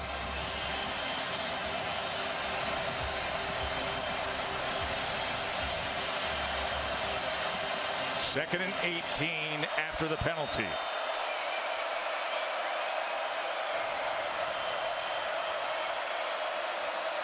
Hawkins with time for now.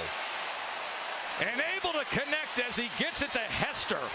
And Hester keeps his footing, and look at that effort by J.J. Hester. First down, Oklahoma. And J.J. Hester's a guy they've been wanting to get going. The 6'4", fifth-year senior had some drops earlier this year, but a big one here to convert a desperately needed explosive play. Cornerback there, the true freshman, he's trying to midpoint over the top of Petaway. Leaves J.J. Hester in the flats there. Flat defender, too late getting over there. But a great job by this young quarterback of keeping the play alive. That play went for 21 yards. 58 seconds, 4-5-8. They're reviewing the spot of this ball. As it stands, it's only the second play of 20-plus yards for Oklahoma today. And you're going to see his knee right here is going to come down. How close does it get? Does it touch? Oh, yeah. Maybe a blade of grass. Oh, come on. You don't think that touched?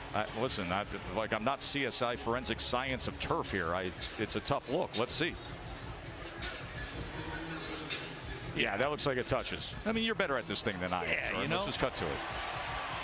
I was out there. It's beautiful grass, by the way. It is just gorgeous down on the field before. So the spot's going to probably be right around the 23, 24-yard line there.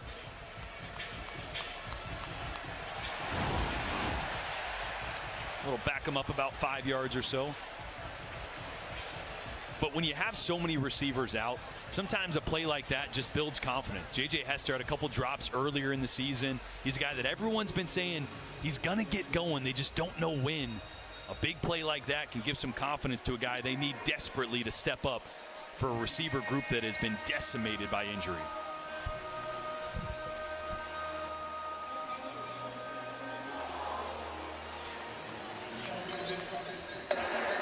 After video review, the ruling on the field stands. The result of the play is a first down. I take it back. You are right, Tess.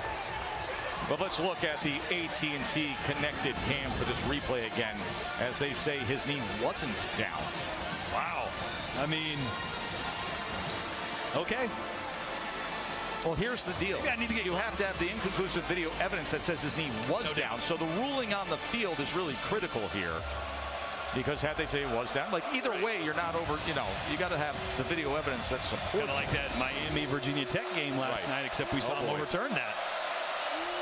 That was something last night, wasn't it? Waiting for that call to be adjudicated. So it is a first down as Hawkins goes to the end zone, and it's out of the back of the end zone, but the flag comes in. That was Ken Lee with coverage against Thompson. Lee against Thompson, and the flag comes in.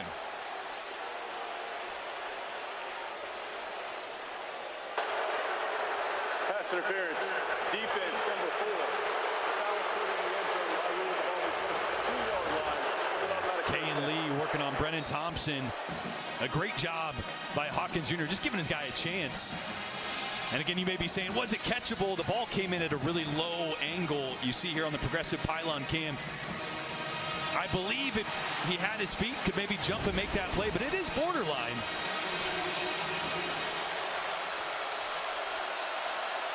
First and goal. Big moment for the Sooners here. Barnes cannot get free. He's tackled for a loss of 1. That was Walker getting to him. Matt Austin is our rules expert. What do you say about that pass interference? I think the pass interference was a good call because they were a little handsy, but the defender definitely grabbed some shirt and was pulling him back where he couldn't get any elevation to try to jump. As far as the uncatchability, it's very subjective. If you think he could jump and catch the ball, then you say it's catchable. So, by the way, Auburn red zone defense, opponents are only scoring 57% of the time. Meanwhile, Oklahoma in the red zone's 94% of the time.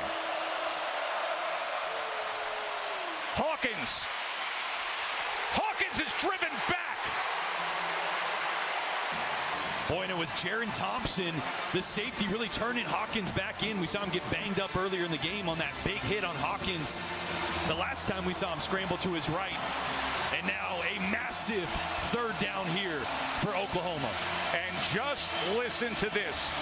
Listen to what playing on the road in the SEC sounds like. Third and goal.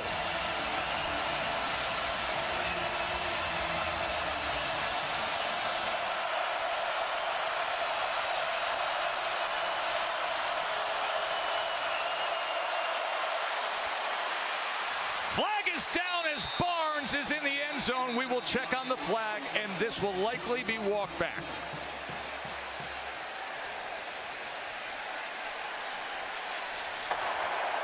Building a motion, offense. Number 10 was moving forward at the snap. It's a 5-yard penalty. Repeat, third down.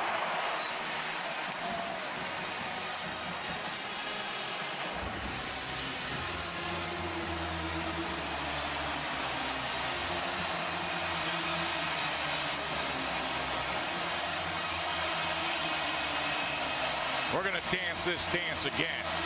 And Jordan Hare is ready to explode as their defense is trying to shut the door on the Sooners' effort.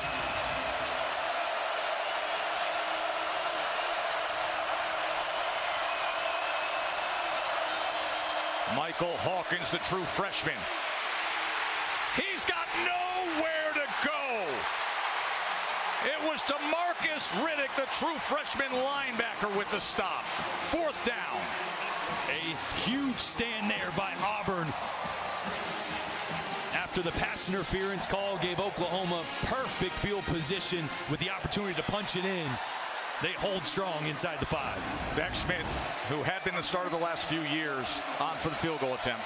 And look at the coverage. Once again, just nowhere for Michael Hawkins Jr. to go with the football. Tyler Keltner was the starting kicker. He's out, so Schmidt with experience with the attempts, and with that, he gets 3 more for the Sooners, and we've got a 14-10 game. And that Auburn red zone defense, we told you, among the very best in the country. They win the first battle of the game, head-to-head with the Sooners. That big third down stop. Closing minutes here of the third quarter. It's a beautiful Saturday afternoon of pressure-packed SEC ball. Doesn't it feel right? Let me tell you something. Nothing like Chef David Bancroft's Aussie Wagyu tartar last night at Acre here in Auburn. Here is Cobb on the return. And Cobb keeps his footing. And is taken out of bounds. And we may have a face mask at the end of this play. It looked like it was pretty clear that they got the face mask of Jeremiah Cobb. Dude, you destroyed that Aussie Wagyu tartar with Chef David. 2 plates got put down, 1 on my side, 1 on yours. I had 3 bites. I looked over. Your plate was gone. Oh, I'm not. Listen, I'm getting you after probably it. housed 15 pieces of ribeye. in about 2 minutes flat. I'm not bashful when it comes to Acre Restaurant, my man. I wasn't even mad. I was impressed. Personal foul. That's amazing. Face mask. Kicking team. 15-yard penalty. Brings it up at first down. Listen, we mentioned Georgia and Bama. That's the headliner. Our college football rankings are brought to you by Prudential. But look at number 6 on that list. Woo. Kentucky, that defense under Brad White is the real deal. Had Georgia only 13 points a couple weeks ago. Shut down Ole Miss. And how about Texas? Just 14-6 at Mississippi State at Texas right now. I mean, look at this. Director Jeff Evers just making America go ooh and ah right there with the binky, the Auburn binky. She's loving some football today. Oh. She's loving some Peyton Thorne. First down. Here is Thorne. Gets it quickly to Simmons. Simmons can turn it on. Remember, he had the 48-yard touchdown earlier today. Eli Bowen, the true freshman, with the tackle. I think here with 2 minutes left in the third quarter, 4-point lead, we're going to start to understand just how much Hugh Freeze trusts his quarterback right now. Quarterback that threw 4 interceptions against Cal, 3 of them in the second half. Right now, Auburn can move the football. If they stay clean, don't turn it over, they got a good chance of closing this one out in the fourth quarter, but it's all on Peyton Thorne. 2nd and 6. Thorne, play action. Going to take a shot downfield. And jumping up and getting it is Cam Coleman. Just out-muscling, out-hustling.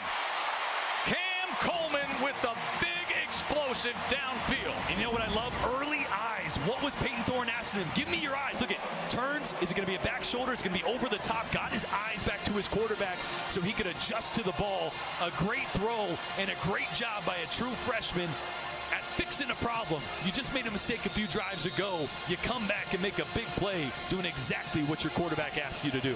42-yard reception for Cam Coleman. Sky is the limit for what this guy will do in his football career, and it's just getting started a month in as the right tackle Miller is down at the end of that play. I mean, Cam Coleman is the highest rated signee of Freeze's 11 years as a head coach, higher than guys like Laquan Treadwell and Dante Moncrief and A.J. Brown. There's been some good ones. Number 8, he's got every chance to be the best. And you're starting to see just the maturation of a young receiver from the first quarter, first drive, dropping the ball on a 3rd down, the miscommunication on a vertical route a few drives ago with his quarterback, and right there making a play when his quarterback needed him to. Now listen, one of the big stories going into this game was how much Auburn's been turning the ball over. That Auburn's 2-2, but folks, if they're not, listen, the turnovers have killed them. They could be undefeated. Meanwhile, Oklahoma's defense, masterful at getting the ball, at takeaways. They don't have one today. Yeah, just haven't been able to get a ton of pressure on Peyton Thorne. I think Hugh's done a really good job of protecting when he wanted to take shots, of getting the ball quickly out of Peyton Thorne's hands. Just not an opportunity to really disrupt Thorne in the backfield. Coleman puts them in position. 42-yard reception. Thorne on the slant. That ball was denied as he was trying to get it to Coleman. It was McKenzie defensively right there. And this is dangerous. This is real dangerous. Watch McKenzie right here. Watch the eyes of number 11 the whole way, watching Peyton Thorne on this RPO, getting right into the passing lane and almost coming down with that one.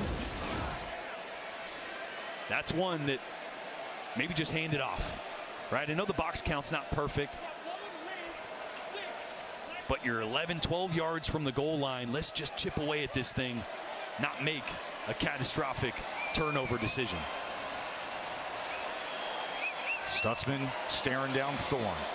2nd down. Here's Simmons. Simmons straight ahead, and Simmons was just tripped up by McKenzie. Boy, and a massive block by Rivaldo Fairweather, the tight end, big number 13. Opening up the lane on the outside for Malcolm Simmons. Watch this block by 13 here on the true freshman, Eli Bowen. That's just another great look at the progressive pylon cam with that block by Fairweather, and Simmons getting down to the 3-yard line. Final seconds of the third quarter. 3rd down and 1. Thorne trying to do it on his own, and I think he's going to be short. And that mark looks like he's about the length of the football short as Omasigo and McKenzie combining on the tackle. And we're going to have drama with 4s up in the air. That's the end of the third quarter. It's a 4th and inches. The SEC on ABC, presented by Burger King, returns after this message and a word from our ABC stations. Welcome back to Auburn. Hugh, 4th and inches. What will you decide to do? The book says go for it. Didn't like it. We're going for it. Thank you. Best of luck. Oh, and watch right here, Peyton Thorne in his center. Connor Lew just practicing a quarterback sneak right there. Let's see if that's what they do. Remember, Sam Jackson was the short yardage quarterback when they went for it on 4th down inside the 5 and failed earlier today. Let's see if that's what they do to start the 4th quarter. 4th and 1. Do they get the push? There it is. That's what they practice, and that's what they got. So the 4th quarter opens up with Auburn. And you see Joanna and Jeff Thorne saying, yeah, that's a 1st and goal.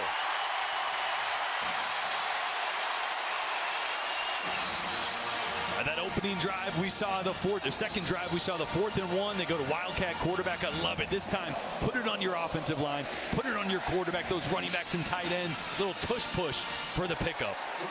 And I love they practice it because this is a team that's gunned all the time. I love that they had all the offensive linemen trying to shield what they were practicing, except you got that sky cam. You got that sky cam, Mr. Rogers, and you found it. Me.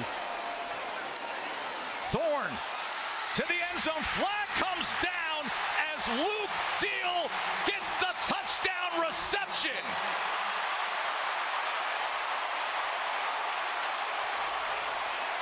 Jeff and Joanna saying, attaboy, Peyton. Pass interference. Defense number 2. Billy Bowman was draped all over Deal there, and a great throw by Peyton Thorne. Look at all the linebackers. Danny Stutzman sucking up, and a great job putting that where only Deal could get it. With one of the best safeties in the entire country, Billy Bowman draped all over him. The catch looks good. And a massive 4th down conversion and touchdown answer from this Auburn offense and Peyton Thorne.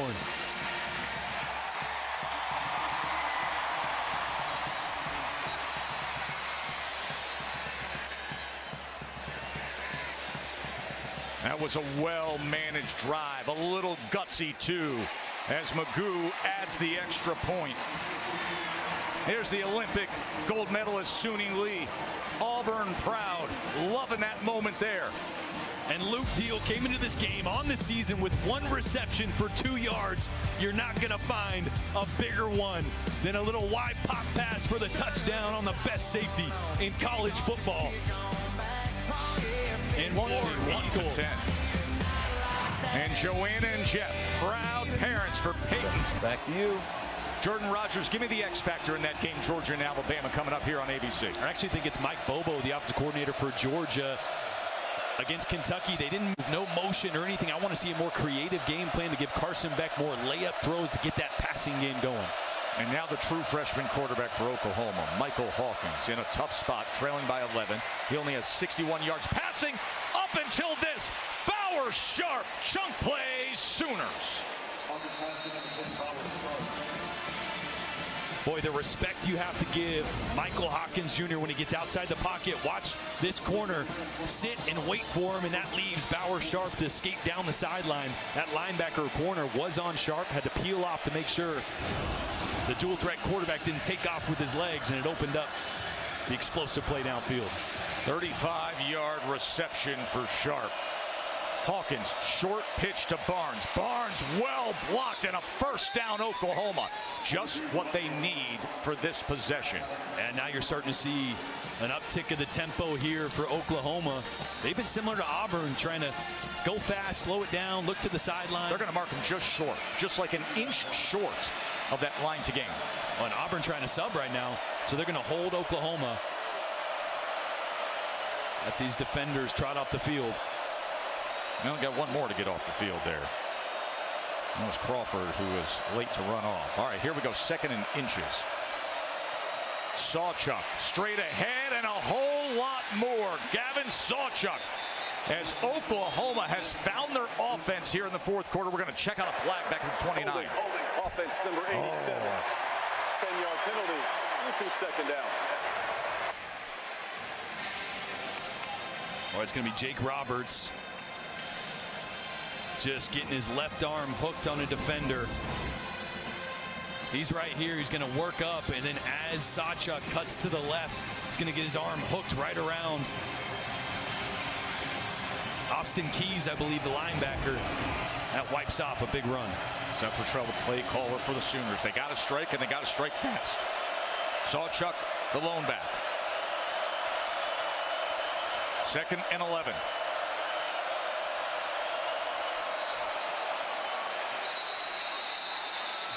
Flag came in pre-snap.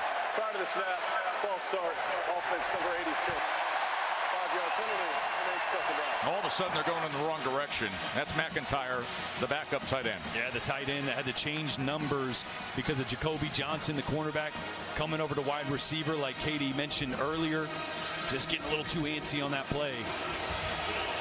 And boy, after 2 big positive plays, now headed in the wrong direction twice in a row. 9th penalty on Oklahoma for 74 yards. As a young quarterback here, you're not going to get all 16 back here on 2nd down. Just get something positive.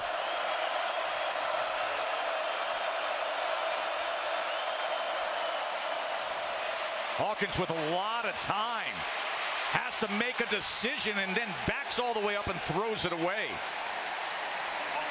It was Keldrick Falk who was getting to him. Boy, I sound like a broken record, but the coverage on the back end by the secondary for DJ Durkin.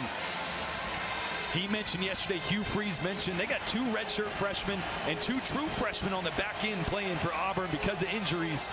That unit has been excellent tonight. Listen to this place on 3rd and 16.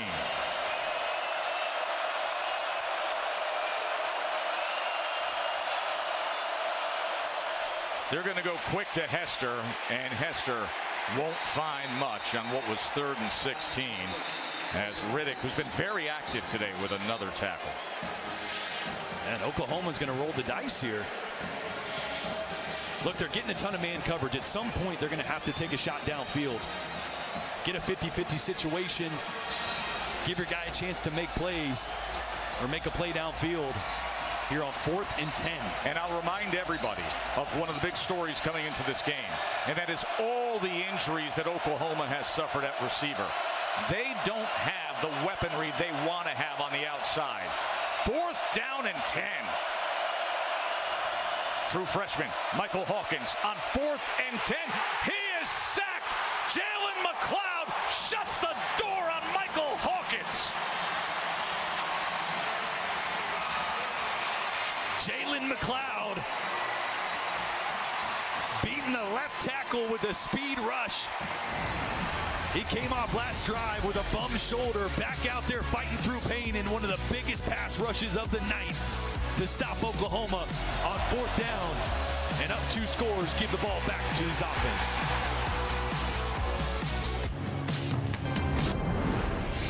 SEC on ABC is presented by Burger King. You rule. Well, Aubie is leading the celebration right now. It is 21-10 Auburn in a season where they've looked at what's happened. The game against Cal, the game against Arkansas. You heard what Hugh Freeze said. Hey, man, we play Arkansas 10 times. We're winning them. Like, these fans are sitting there saying, how do we have these 2 losses? Well, you turn the ball over. Today, you don't turn the ball over. Yeah, great quarterback play today, protecting the football. And the downhill run game really started getting going with Jaquez Hunter as well. Now Hunter right behind Peyton Thorne. He has 52 yards rushing on 11 carries. Maybe they will feed him here in this 4th quarter, and that is the case here. And this is exactly what Jaquez Hunter can do.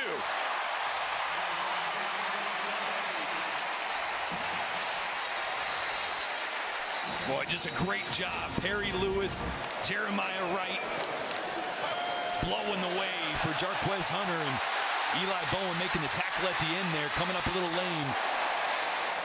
He got up and trotted off.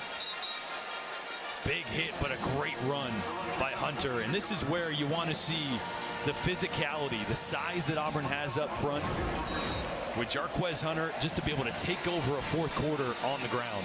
Oklahoma's defensive coordinator, Zach Alley, said to us the other day, he said, I think Jarquez Hunter is the best player on the field every time he's on the field. And right now he's got 74 yards on 12 rushes. Georgia and Bama is coming up next right here on ABC. Heavyweight battle in T-Town on the other side of the state coming your way.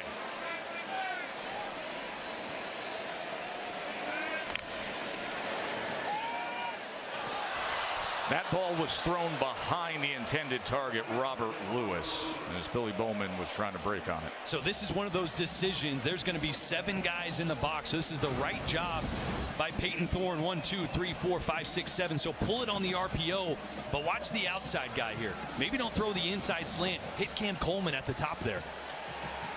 The right pull, but the wrong throw, and a really dangerous throw into traffic with Billy Bowman. Right there. Boy, you see Cam Coleman just sitting out there with all that space around him.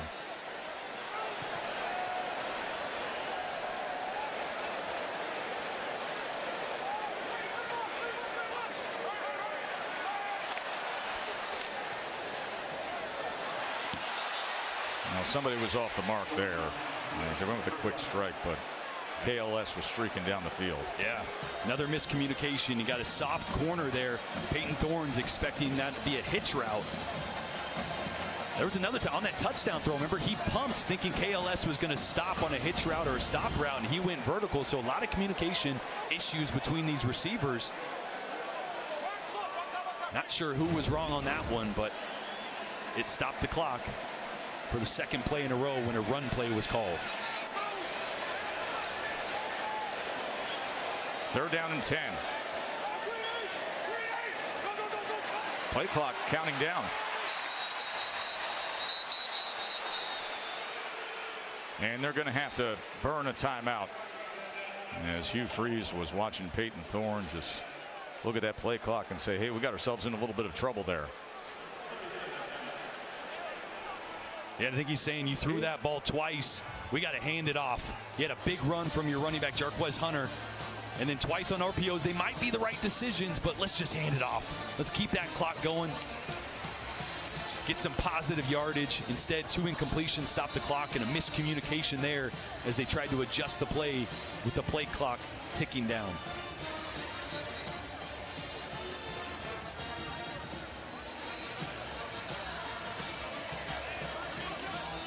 Peyton Thorne 16 of 25, 251 and 3 touchdowns today. On a day we really have seen the young wide receivers shine. As Simmons had the big touchdown, Coleman's had 82 yards to lead the day receiving. 3rd down and 10 after the timeout.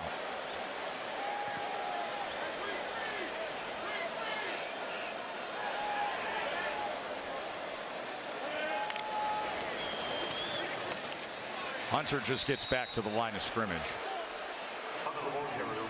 And a good play on the backside there by Kip Lewis. That's one where after a couple incompletions, you maybe would have wanted to block that up or throw it there with that many guys in the box and bring in backside pressure, but just hand it off. Let this clock start to tick away here in the 4th quarter. See if you can't make a field goal. Remember, Alex McPherson, who would be the normal starting place kicker, he's missed the entire season, didn't miss a field goal or PAT all last year. So Towns Magoo, the true freshman, with a 51-yard attempt. And that had no chance whatsoever, so it remains an 11-point margin. And it is now time for the Aflac trivia question. We've got the true freshman out there today for Oklahoma, Michael Hawkins Jr.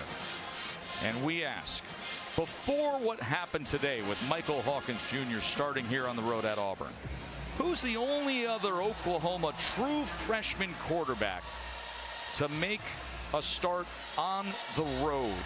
Their first start on the road, it should be. Who's the only other Oklahoma quarterback as a true freshman to make their first start in a road game. They've had some of the all-time greats. Caleb Williams came in the Red River and started next week, but I think that was at home. He was a freshman in 2021. But let's answer it here. And this is a good one, right? Because you got to go all the way back to 1984, and it's an all-time legend in football. The last true freshman to make his first start on the road, a true road game for Oklahoma, was Troy Aikman. And that was a loss at Kansas.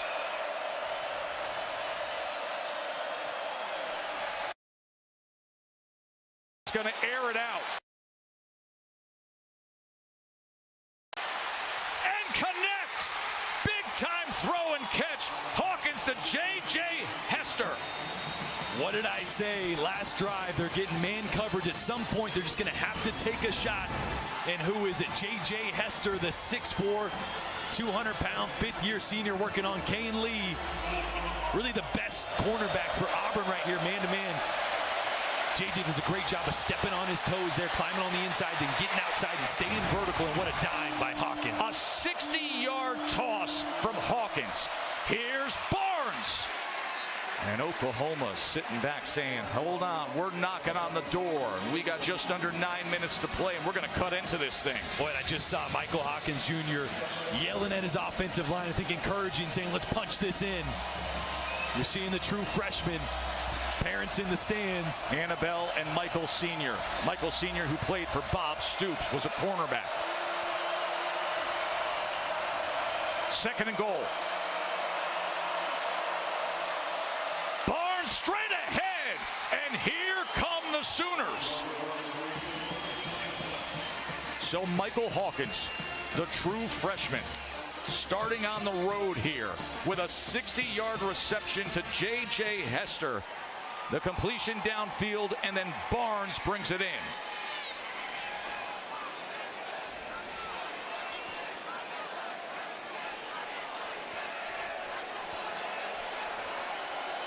Go for Dos, brought to you by Dos Equis, as Oklahoma is going for 2 to try to make this just a field goal game.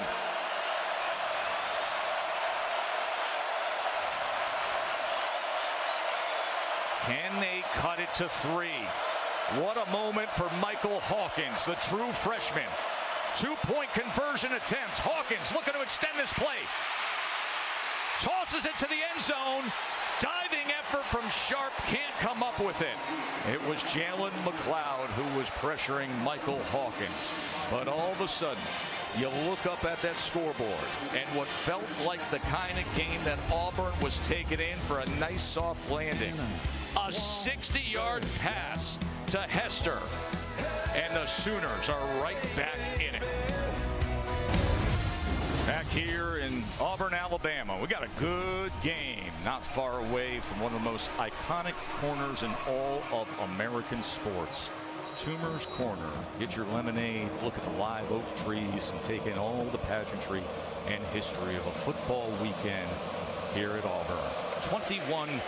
21-16 after Oklahoma just found something offensively. What's going on, Kevin? Tess, yeah, we got live look in here. Carson Beck getting ready for Alabama. You know, Book, Georgia's the only team with no turnovers this season so far. No doubt about it. In the game last year against Alabama, Alabama did not blitz Carson Beck one time. Will that change tonight, Kev? Can't wait to find out. Number 2, Georgia, get ready for the road game against number 4, Alabama. That's coming your way prime time on ABC, Tess.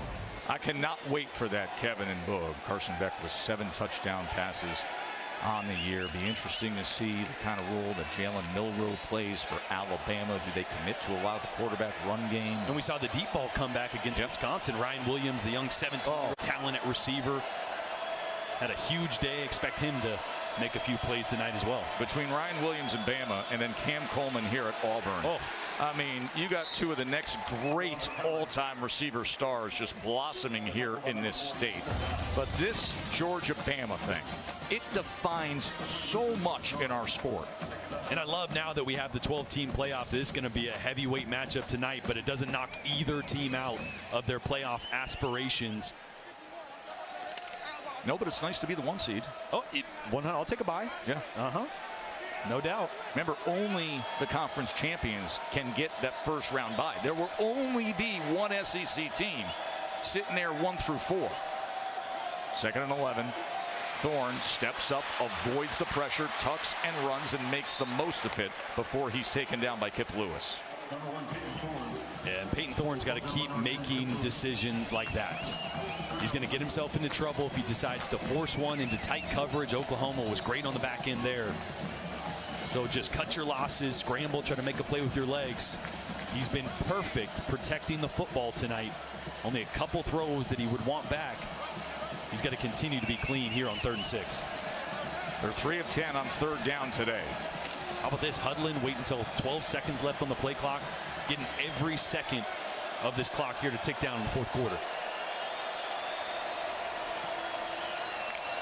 3rd down and 6. Quickly gets it out of the backfield and for a first down, as it's Jarquez Hunter, who's just sprinting out of that backfield, and he gets 7 yards on what was 3rd and 6. Yeah, great play design there. Trace Ford, the defensive end's got to peel off on Hunter. A little bit of a pick play by Keandre Lambert-Smith there as well. Just a great call by Hugh Freeze. And a big call. You felt like they needed some momentum there after how the last drive ended.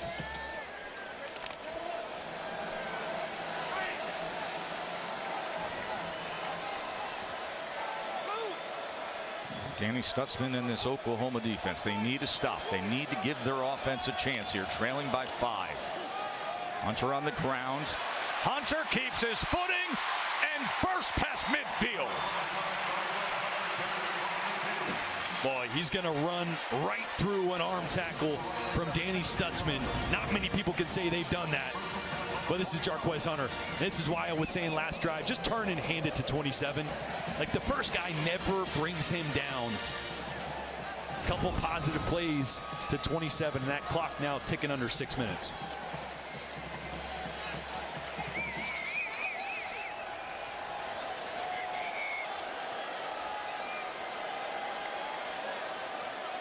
Using every precious second that the Sooners need and desire. Snapping at 1. And Thorne goes ahead.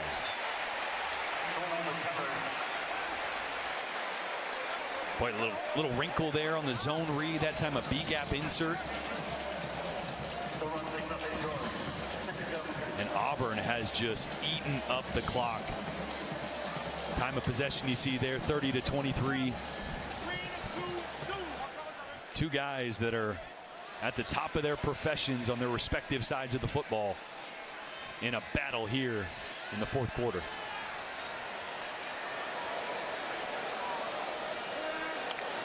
It's 4-minute offense for Auburn, as Alston that time was tackled for a loss. It was a good effort defensively by Omasigo. And Oklahoma keeps adding a second-level defender to the box here. I think they're saying, look, we're not going to let you just hand off and tick the time away in this game. We're going to force you to throw the football here. Put the ball in your quarterback's hands. Des Malone and Danny Stutzman and the rest of this Sooners defense. Auburn goes trying to find a Mustang package, all 5 wide receivers, no running back in the game, and Oklahoma stacks the line. On 3rd and 4, can the Sooners get the much-needed stop? Thorne. It is intercepted! Intercepted by Lewis! Kip Lewis, could he? My, oh my! Pick 6!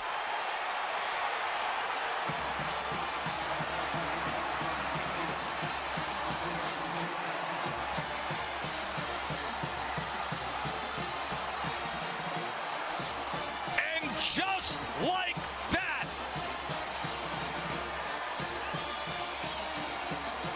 we have been praising Peyton Thorne for protecting the football. It's been the storyline of this Auburn offense all year.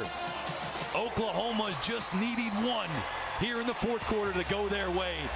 They dial up a 0 pressure and bait Peyton Thorne into throwing exactly where they wanted him to. and now Oklahoma is going for 2 to try to push the lead to 3.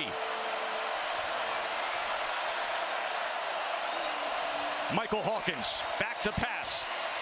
Now he's going to try to run, extend the play. Hawkins looking for anything. Can he get to the corner? Dives in! 2-point conversion.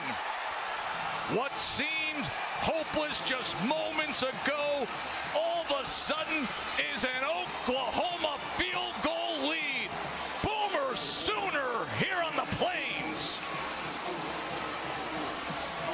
Are we seeing a star born in front of our face in Michael Hawkins Jr.? We've seen it with his legs. It was the big pass play to J.J. Hester to cut it to a one-score lead. The pick six, and then putting his body on the line to put Oklahoma up a field goal. I mean, this is outrageous. Auburn was in a 4-minute offense, running clock. Turnovers have killed them all year long, and they didn't have one. Here's the 2-point conversion. And Auburn has struggled with mobile quarterbacks, keeping them in check. Hawkins makes the decision right here. I'm going for broke. And we saw him come up short last week against Tennessee on a similar play, putting his body on the line this time. Punches it in. A 63-yard pick six interception return touchdown by the captain today, Kip Lewis.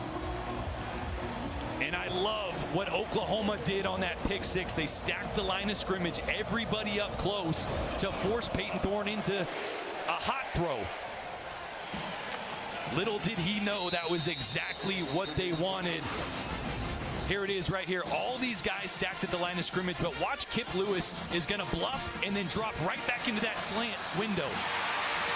Baited him into a quick throw. Anytime you stack the line like that, you know the quarterback's going to try to get rid of it quickly, probably to the middle of the field because there's no safety, so you drop a linebacker right into that window. But, man, it's still not easy to make that catch and take it back for 6. That was a hell of a play. We're prepping for this game. Brent Venables described Kip Lewis as a ball magnet. Yep. The magnet got it, and then he became a rocket. 63 yards later, Oklahoma now has the lead.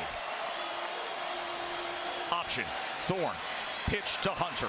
Hunter out at about the 29-yard line, under 4 minutes to play. The story has been turnovers for these two teams. Oklahoma now 49 points off of turnovers. That's the most in major college football. And the storyline for Hugh Freeze and this Auburn offense continues with turnovers as well. Here's Thorne. Back to business. First down for Auburn as he gets it to Robert Lewis. Under 3.5 minutes to play. And here, 2 timeouts for Auburn. 3 minutes and 20 seconds left. You just need a field goal. Don't feel like you got to start taking shot plays. Take what's there. Get back to the ground game. Methodically get this thing downfield.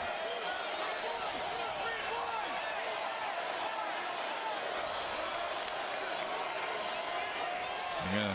Keep it on the ground with Hunter. They have 2 timeouts remaining as we come up on 3 minutes to play. Just suddenly, it was 21-10 Auburn. And then the young Michael Hawkins hits a 60-yard completion downfield. Cuts it to 5, and then the pick six. There's the lead. And now Thorne looking for anything, and he gets corralled by Danny Stutzman. Thorne took a huge hit there, right in the hip. You can see him wincing in pain. He's been putting his body on the line today as well. Danny Stutzman, neck roll and everything, coming downhill, laying the hammer. Remember, they got a true freshman kicker in Towns Magoo, who missed from 27 yards and 51 yards today. Alex McPherson, who should be the starting kicker, has been out the whole year, out with an illness. Here's 3rd down and 4, and he's sacked. He is sacked by R. Mason Thomas. R. Mason Thomas working on Percy Lewis, the big left tackle, and he's just going to beat the 6'7", 355-pound left tackle with speed on the outside. Right here, just right around the corner. Getting on Peyton Thorne on 3rd down, and Oklahoma with a huge stop. 2-minute timeout. It's arrived. Rogers, Katie George with you back here at Auburn, with Auburn all of a sudden trailing by 3, facing a 4th down and 11. Game on the line. A near miraculous comeback by the Sooners with a pick 6 from Kip Lewis that gave them the lead moments ago. Here it is, 4th and 11. Peyton Thorne back to pass, pressured, extends the play. Chased down and absolutely blasted. Blown up by our Mason Thomas again. Back-to-back plays by our Mason Thomas. First on the left tackle, this time on the right tackle. The speed never gave Peyton Thorne a chance. Watch him work off the edge here on the right. Thorne barely gets a chance to get his eyes downfield before he's trying to dodge the tackle. And the coverage on the back end, great, because Auburn held 2 extra guys in, so only 3 receivers in routes there, so everybody double covered. And our Mason Thomas with 2 of the biggest plays of the night, back-to-back, to close this one out, possibly. Earlier in this 4th quarter, yeah, that sums it up. We get your pain. Earlier in this 4th quarter, Auburn led 21-10. The Oklahoma offense was struggling. A true freshman quarterback making his first start on the road, this is him, Michael Hawkins here, decides to air it out and hits a 60-yard completion downfield to J.J. Hisser. This is the moment right here, Jordan. And just the 3rd pass that traveled further than 15 yards all year for Oklahoma. That one on the money. And then it was the Oklahoma defense, like they have done all year. Kip Lewis dropping right underneath that slant route by Peyton Thorne and taking it back to the house. And this game turned on a dime. Coming up on a minute to play. And then we're getting you to that heavyweight clash in Tuscaloosa as the flags come down. As Chris Fowler and Kirk Herbstreit and Laura Rutledge and Holly Rowe will have coverage. Snap, 15 of the offense was not set. It's a 5-yard penalty for a false start.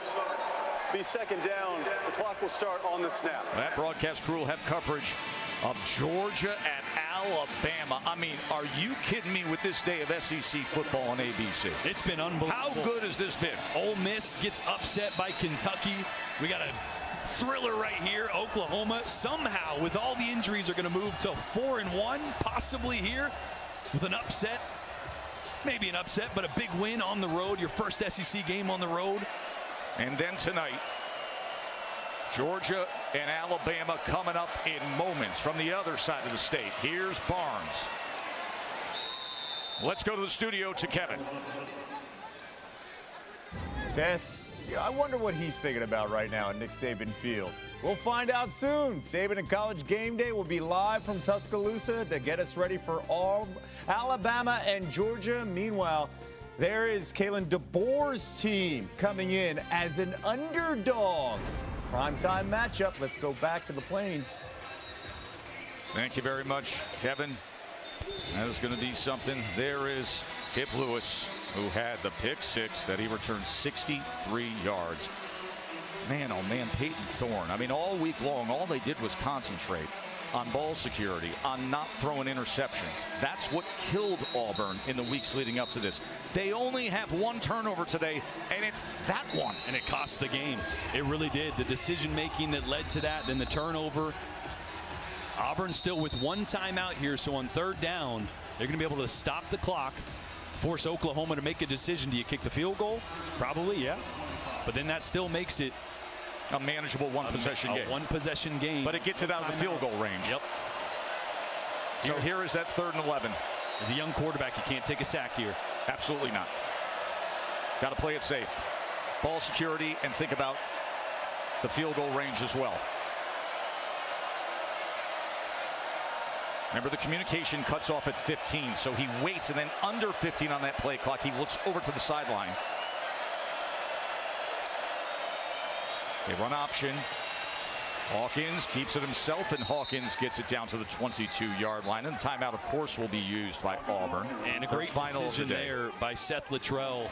The box was stacked. You had man-to-man coverage, but you had to force Auburn to use a timeout there. You know, it's just hard to believe. And this is such a fickle game and a heartbreaking game, because you can sit here and you can seemingly do everything you want to do right, and that was the case with the quarterback play, with what Hugh Freeze was talking about all week long. And it just takes one moment, Jordan. We're getting ready just to sing the praises for 4 quarters of Peyton Thorne, right? The turnover-prone offense that protected the football all game, and then concentration and decision-making lapsed in the 4th quarter. And like they do and like they have all year, Oklahoma capitalized. This super talented Oklahoma defense that has gotten the ball from everybody has scored points off their takeaways. When they needed it, they got it. And now Zach Schmidt is on for the field goal attempt to try to make it a 6-point lead. 39 yards for Schmidt. They're going to fake it or try to draw them.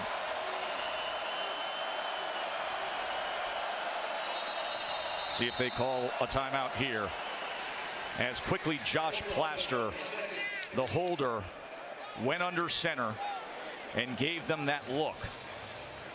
So now 1 timeout remains for Oklahoma. Auburn, of course, they've exhausted all their timeouts. And it wasn't just the interception, it was the decision making before that. That's an RPO that he decides to pull, nearly an interception, and again, just hand it off. I know it's not perfect, but you stop the clock. Another no positive gain. And then a 3rd down, clock's ticking down, and Hugh Freeze scores 21-10 at this point. Livid, yes, 21-10. Hugh Freeze was livid with the decision-making of his quarterback, and that was right after Jarquez Hunter had just ran through an arm tackle for a big gain. Sometimes, no matter how it looks late in the game, you just got to hand it off, keep the clock moving, churn yards out instead. It's a different ball game here with 58 seconds left. All right, so back to business for Zach Schmidt. 39-yard attempt to try to give them a little bit of a cushion here with under a minute to play. Well struck, good rotation, and through. So now the stage is set for Auburn with no timeouts remaining to salvage this day at home. Field goal off the board now, so with no timeouts and probably a little less than 50 or around 50 seconds left, you're going to have to go nearly the length of the field. How does Peyton Thorne respond after a devastating interception that turned this game? They do have big, talented wide receivers, and they're going to need a couple chunk plays to get themselves in a situation to take a few shots in the end zone with little to no time left in this game.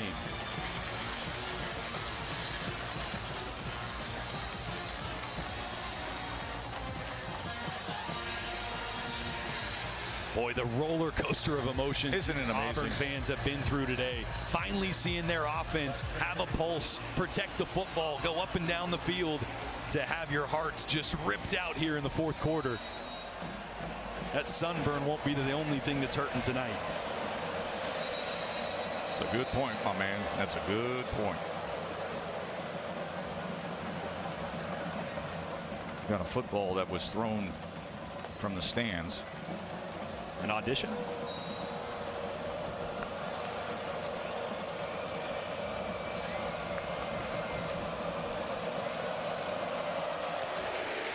Schmidt kicks away.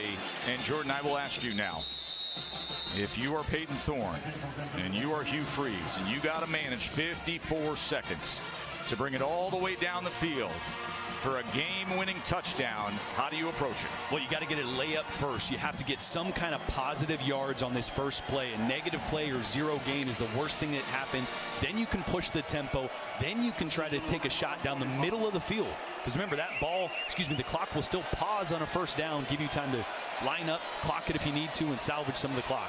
But this first play is so important to get some positive gain. You got really talented receivers with KLS and then the 2-star freshman. Let's see how he goes to work here. Here is Thorne. Quick strike over the middle as he is able to connect with Fairweather, the tight end. Oh, in an important spot there. They gave him the first down. So the clock will pause momentarily. 10 yards to Fairweather. Thorne. Oh, there's the blitz! And they bring him down. It was Robert Spears Jennings just darting in like a rocket. Heat seeking on Peyton Thorne. This is where you still got to have awareness of where your pass rushers are. Haven't said his name a ton tonight. Robert Spears Jennings blows up Peyton Thorne. Look at the time it cost him. They get it complete as he goes to Fairweather, but precious seconds counting down. Auburn's last hopes here. An 18-yard completion.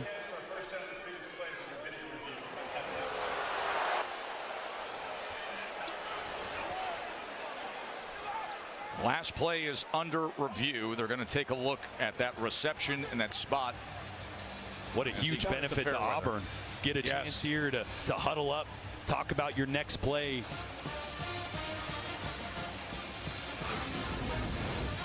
You see Fairweather working down the middle of the field twice in a row with big catches. You can see. Oh, he's going to be short of that line of game. I think that's going to be at least a half yard short or so. Let's bring in Matt Austin, our rules expert. Give us the complete scenario here, Matt. Yeah, Joe, I think it's pretty clear that he's definitely going to be short. And what that's going to do, it's going to create a running clock, which means the clock never should have stopped. So what they're going to do is they're going to put him down about a yard short of the line to gain. They're going to reset the clock to where it was when the runner went down. Then there's going to be a 10-second subtraction. And since Auburn doesn't have any timeouts left, there's nothing they can do about it. So they'll reset the clock to 19, then run it down to 9, and the clock will start on the ready for play. Wow. That is a compromised situation with the clock that Matt Austin, our rules expert, longtime SEC official, puts forth. But watch how he comes up short here. After video review, the ruling is the runner was down short of the line to gain to the 44-yard line. The clock will be reset to 19 seconds. Because it occurred under 2 minutes, there's a 10-second runoff. It'll be set to 9 seconds to start on the snap, on the ready. Third down. On 9 seconds, that's it. Yeah. No timeouts, 9 seconds. So Auburn's going to have to decide, you want to snap it right there, or do you want to, well, it's third down, but you still could it'll be fourth down then. Yeah, you still could clock it, though, and take a breath and figure out what that one play is, because you have the luxury with it being third down. The 1 yard doesn't matter. You need 20 or 30 yards right here. Here we go. Here's Thorne. Back to pass. Incomplete. 4 ticks of desperation remain. And if that would have been complete, that might have been game over. So it's a good thing that was incomplete there. And now Auburn and Peyton Thorne will see how far he can throw it.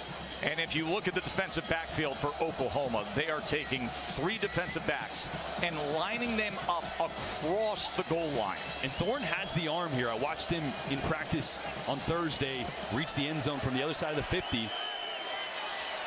Here's your ball game, America. Thorne's going to crank it up. It is caught at about the 13, and that will end the game. As that young man has a breakout moment, a true freshman starting on the road at Auburn, Michael Hawkins, a defense that came up big at the right moment with a pick 6 by Kip Lewis, and an Auburn 21-10 fourth quarter lead vanishes. It is Boomer Sooner for an SEC road win.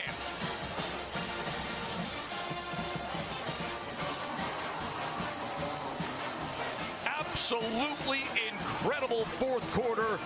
Coach Venables is with Katie. Thanks, Tess. Brent, it was 21-10. Auburn looked like they were in control. How did your team gut this out and pull off this comeback? Yeah, just staying together, believing. What a last couple of minutes there of the game, man, where our guys just dug in and were there for each other through the good, through the bad. Fantastic. There's great stops and amazing couple touchdown drives there by our offense.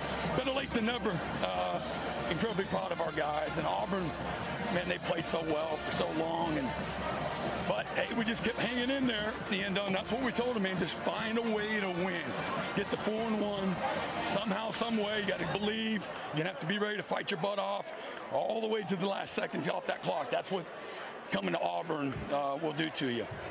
You were not thrilled with your defensive play at halftime. How pivotal was that group's performance, especially in this fourth quarter? The fourth quarter, fantastic. And again, Auburn's really good, man. When we went into this watching them from a year ago and running the ball on some really good people like Bama and Georgia, and they'd be 4-0 coming into this game had they just taken care of the football. So they blocked us. They ran through us, and they were physical. And our guys never stopped believing and kept fighting. And boy, what a really great win. You don't win this game without Mike Hawkins' 60-yard completion to Hester, him putting his body on the line for the two-point conversion. Hey, it's about time, man. We've been waiting for an explosive play. And then how about Zach Schmidt? You know, what an amazing young man. Tyler Keltner had appendicitis, so he joined the injury list, and Zach was just fantastic, man. Fantastic all night long, and came up huge when we need him most, because that makes the difference on how they're managing that, those last few seconds there. Do they need a field goal or a touchdown? So, man, he's got ice in his veins. Really happy for him. What'd you make of Hawkins' first career start? Yeah, just his guts and his toughness. He can, Jackson can make a lot of really good plays, too, with his legs. Mike has great burst, incredibly explosive. He did a nice job keeping his eyes down the field. He's got a tremendous belief in himself and his teammates. He strains every snap, and the teammates followed that tonight, and that's how we won the game. They never put their head down. They continued to just buy into what we're asking them to do, and so the guts and the toughness, man, you can't put a value on that tonight. Congratulations. Thank you, appreciate it. Tess. That 60-yard completion by Mike Hawkins, just the second Oklahoma quarterback to make his first start as a true freshman in a true road game. The pick six did it, too. 27-21 for Katie George and Jordan Rogers. I'm Joe Tessitore. Enjoy the rest of your night, including Bama and Georgia. So let's get you to T-Town with Reese Davis right now. Take it away, Reese.